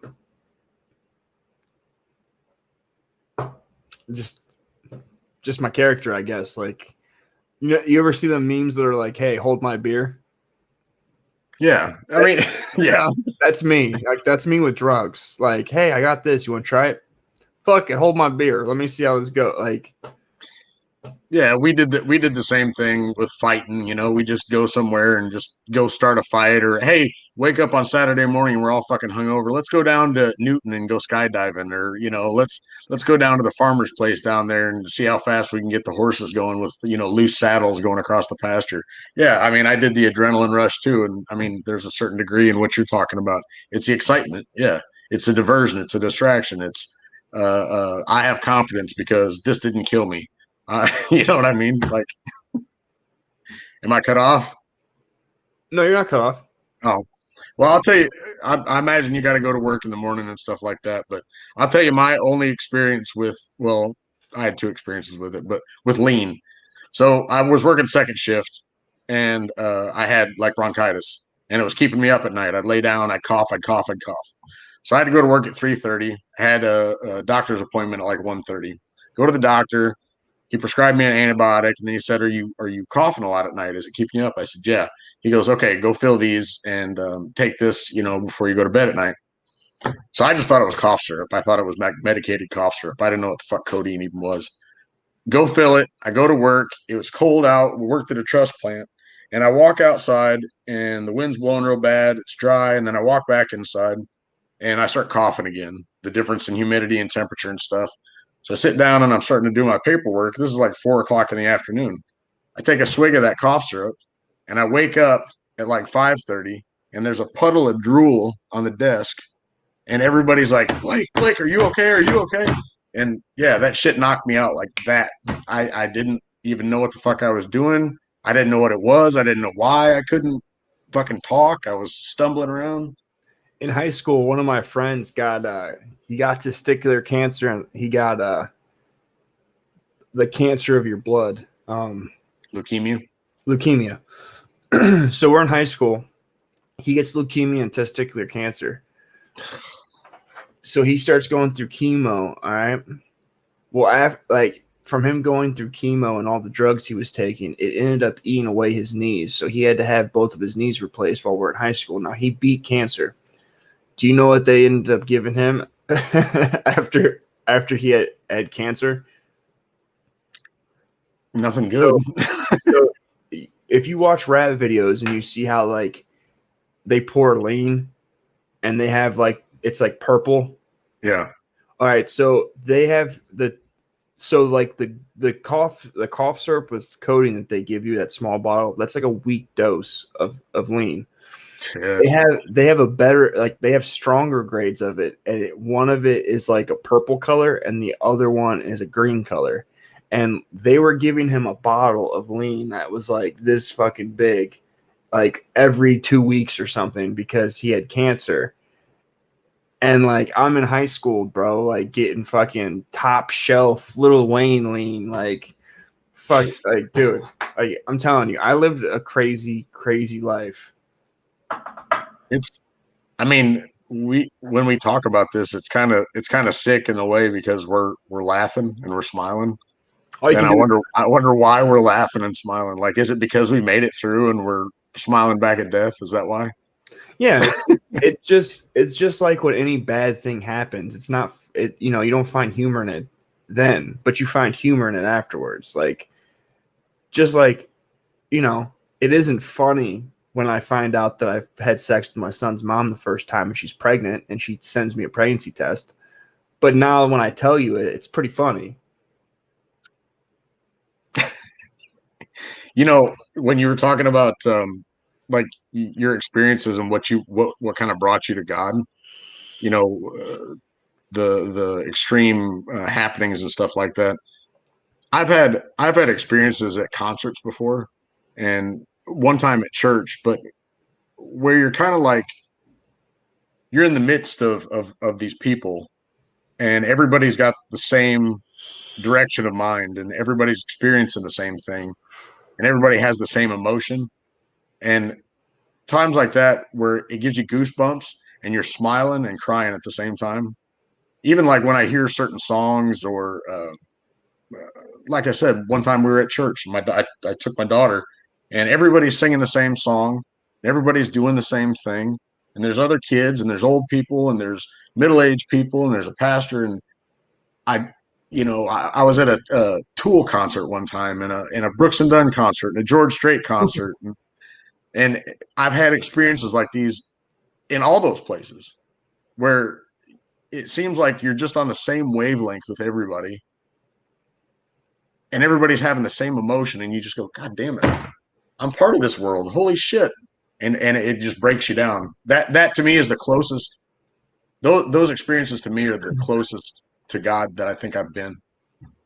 So the lead singer of Tool is from the city I grew up in. He's from Ravenna. And Tool gives me, like, when you say Tool, it gives me shivers up my spine. I love Tool's music. I hate Tool's music. I cannot. Really? I hate it. Do you want to know why I hate it? You're going to tell me. Have you ever done acid? No. Okay, so people that do acid like to listen to Tool. All right, Tool is written in a mathematical equation that every chord that they play is a color. It's a feeling. All right, the whole way that they make their music is they do like they ramp up the music, like it's quiet and it comes in crashing and gets progressively louder. While they're doing their chords, they're also pushing you. The whole point of their songs is to push you emotionally. Mm-hmm. All right. Well, that shit right there gives me panic attacks on acid. Like when I'm on acid, it turns my trip horribly. Like it turns it horribly for me. Well, I hate that it was ruined for you, but what I like and find so unique about it, not only the lyrical part of it, but the instrumentals, it's almost like when you get done listening to a Tool song, you're not really sure what to think of it. And even during the song, it's thought-provoking. Like there's no negative or positive emotion to it. It's just think and repeat and think. Like it'll ramp up and then it'll correct itself. And then it'll ramp up again and then it'll correct itself. And you think it's going to go negative, or you think it's going to get hard, or you think it's going to go soft and stay that way, and it never does. And it's almost like, and all the topics of their songs to me, like 46 and 2, I love that song. And it's all, even the lyrics are thought provoking. You got to sit there and you go, what did he just say? And you rewind it. You go, well, there was a double, triple, quadruple negative in sober. And what is he trying to say? What does that mean? I don't know. I just love it. Yeah. Listen, I'm going to tell you right now. If I'm don't do acid. Listen, okay. So I'm gonna pull out another one of my crazy drug stories. So I had a trap in Ravenna. All right, and Ravenna is the city that the lead singer Tool is from. So I had a trap across from City Park, and it was a trap because like it was my apartment.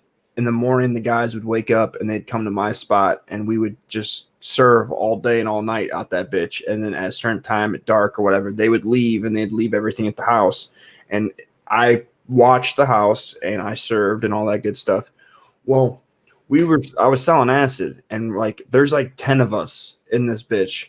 All right. And whenever I take acid, I like to take acid and go up and get in the shower and let the water hit me. And like it makes the acid like you start tripping faster. Opens up your blood vessels from the hot water. Correct.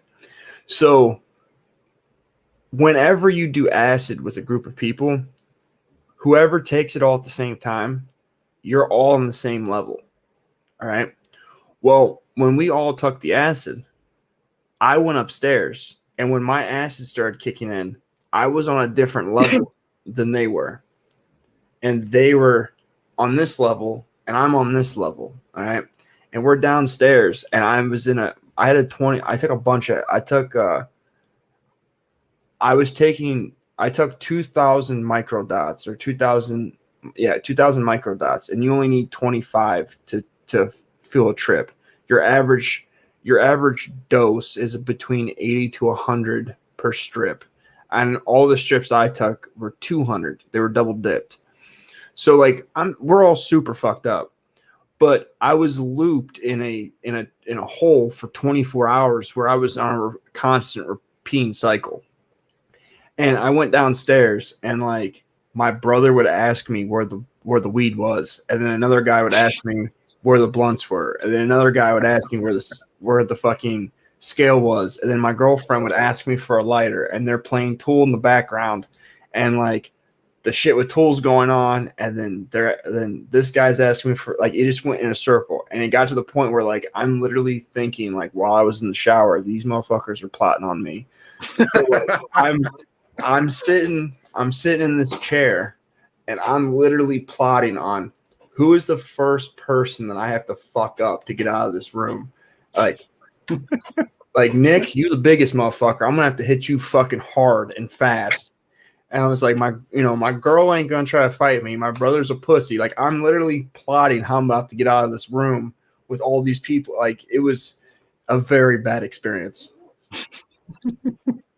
I did the same loop, only it wasn't with acid. It was one of the first times I got high, and we were smoking honey blunts. It was like 5 of us, and we were in some girl's house. I didn't even know where we were at, but I got hungry immediately. I was laughing my ass off, and they're all fucking poo-pooing me because I'm the rookie and I'm not supposed to laugh and stuff. Anyways, I was hungry and nobody wanted to leave, so I go into this girl's kitchen and acted like I was going to the bathroom and found a whole box of Nutty Bars. And I didn't want her to see me eating them. So I took them to the bathroom, ate one, hid it underneath the sink. And I went to the bathroom, like, I guess it was 8 times, and ate the whole fucking box. I kept saying, I would stand up after we passed around the blunt, and I'd say, I got to go to the bathroom. And I'd go in there and eat another Nutty Bar and come back out and take another hit and go back in there and eat another Nutty Bar. It probably went on for a fucking half hour. Then, that was my loop. That it wasn't torturous mind-wise, but I was definitely a hungry son of a bitch. Anyway, you fixing to get off? Yeah. So, is there anything that you want to wrap up the show with? Oh man, I don't know. Communication, discussion, no matter what it is that you're talking about, political, religious, social, the discussion and the dialogue is what will get us through this. We can see differently, we can see eye to eye, but nobody's going to hear our words if we agree, and we're never going to get straight if we don't talk. So I enjoyed it, man, and I hope we do it again. All right. So, everybody, this was Blake. I saw Blake at Tommy Sotomayor's show. We got through we got through the miscommunication or the conversation that he didn't understand where I was coming from on Tommy's show. Thank you guys for joining us for this live stream. And like I always say, guys, stay savage. Peace.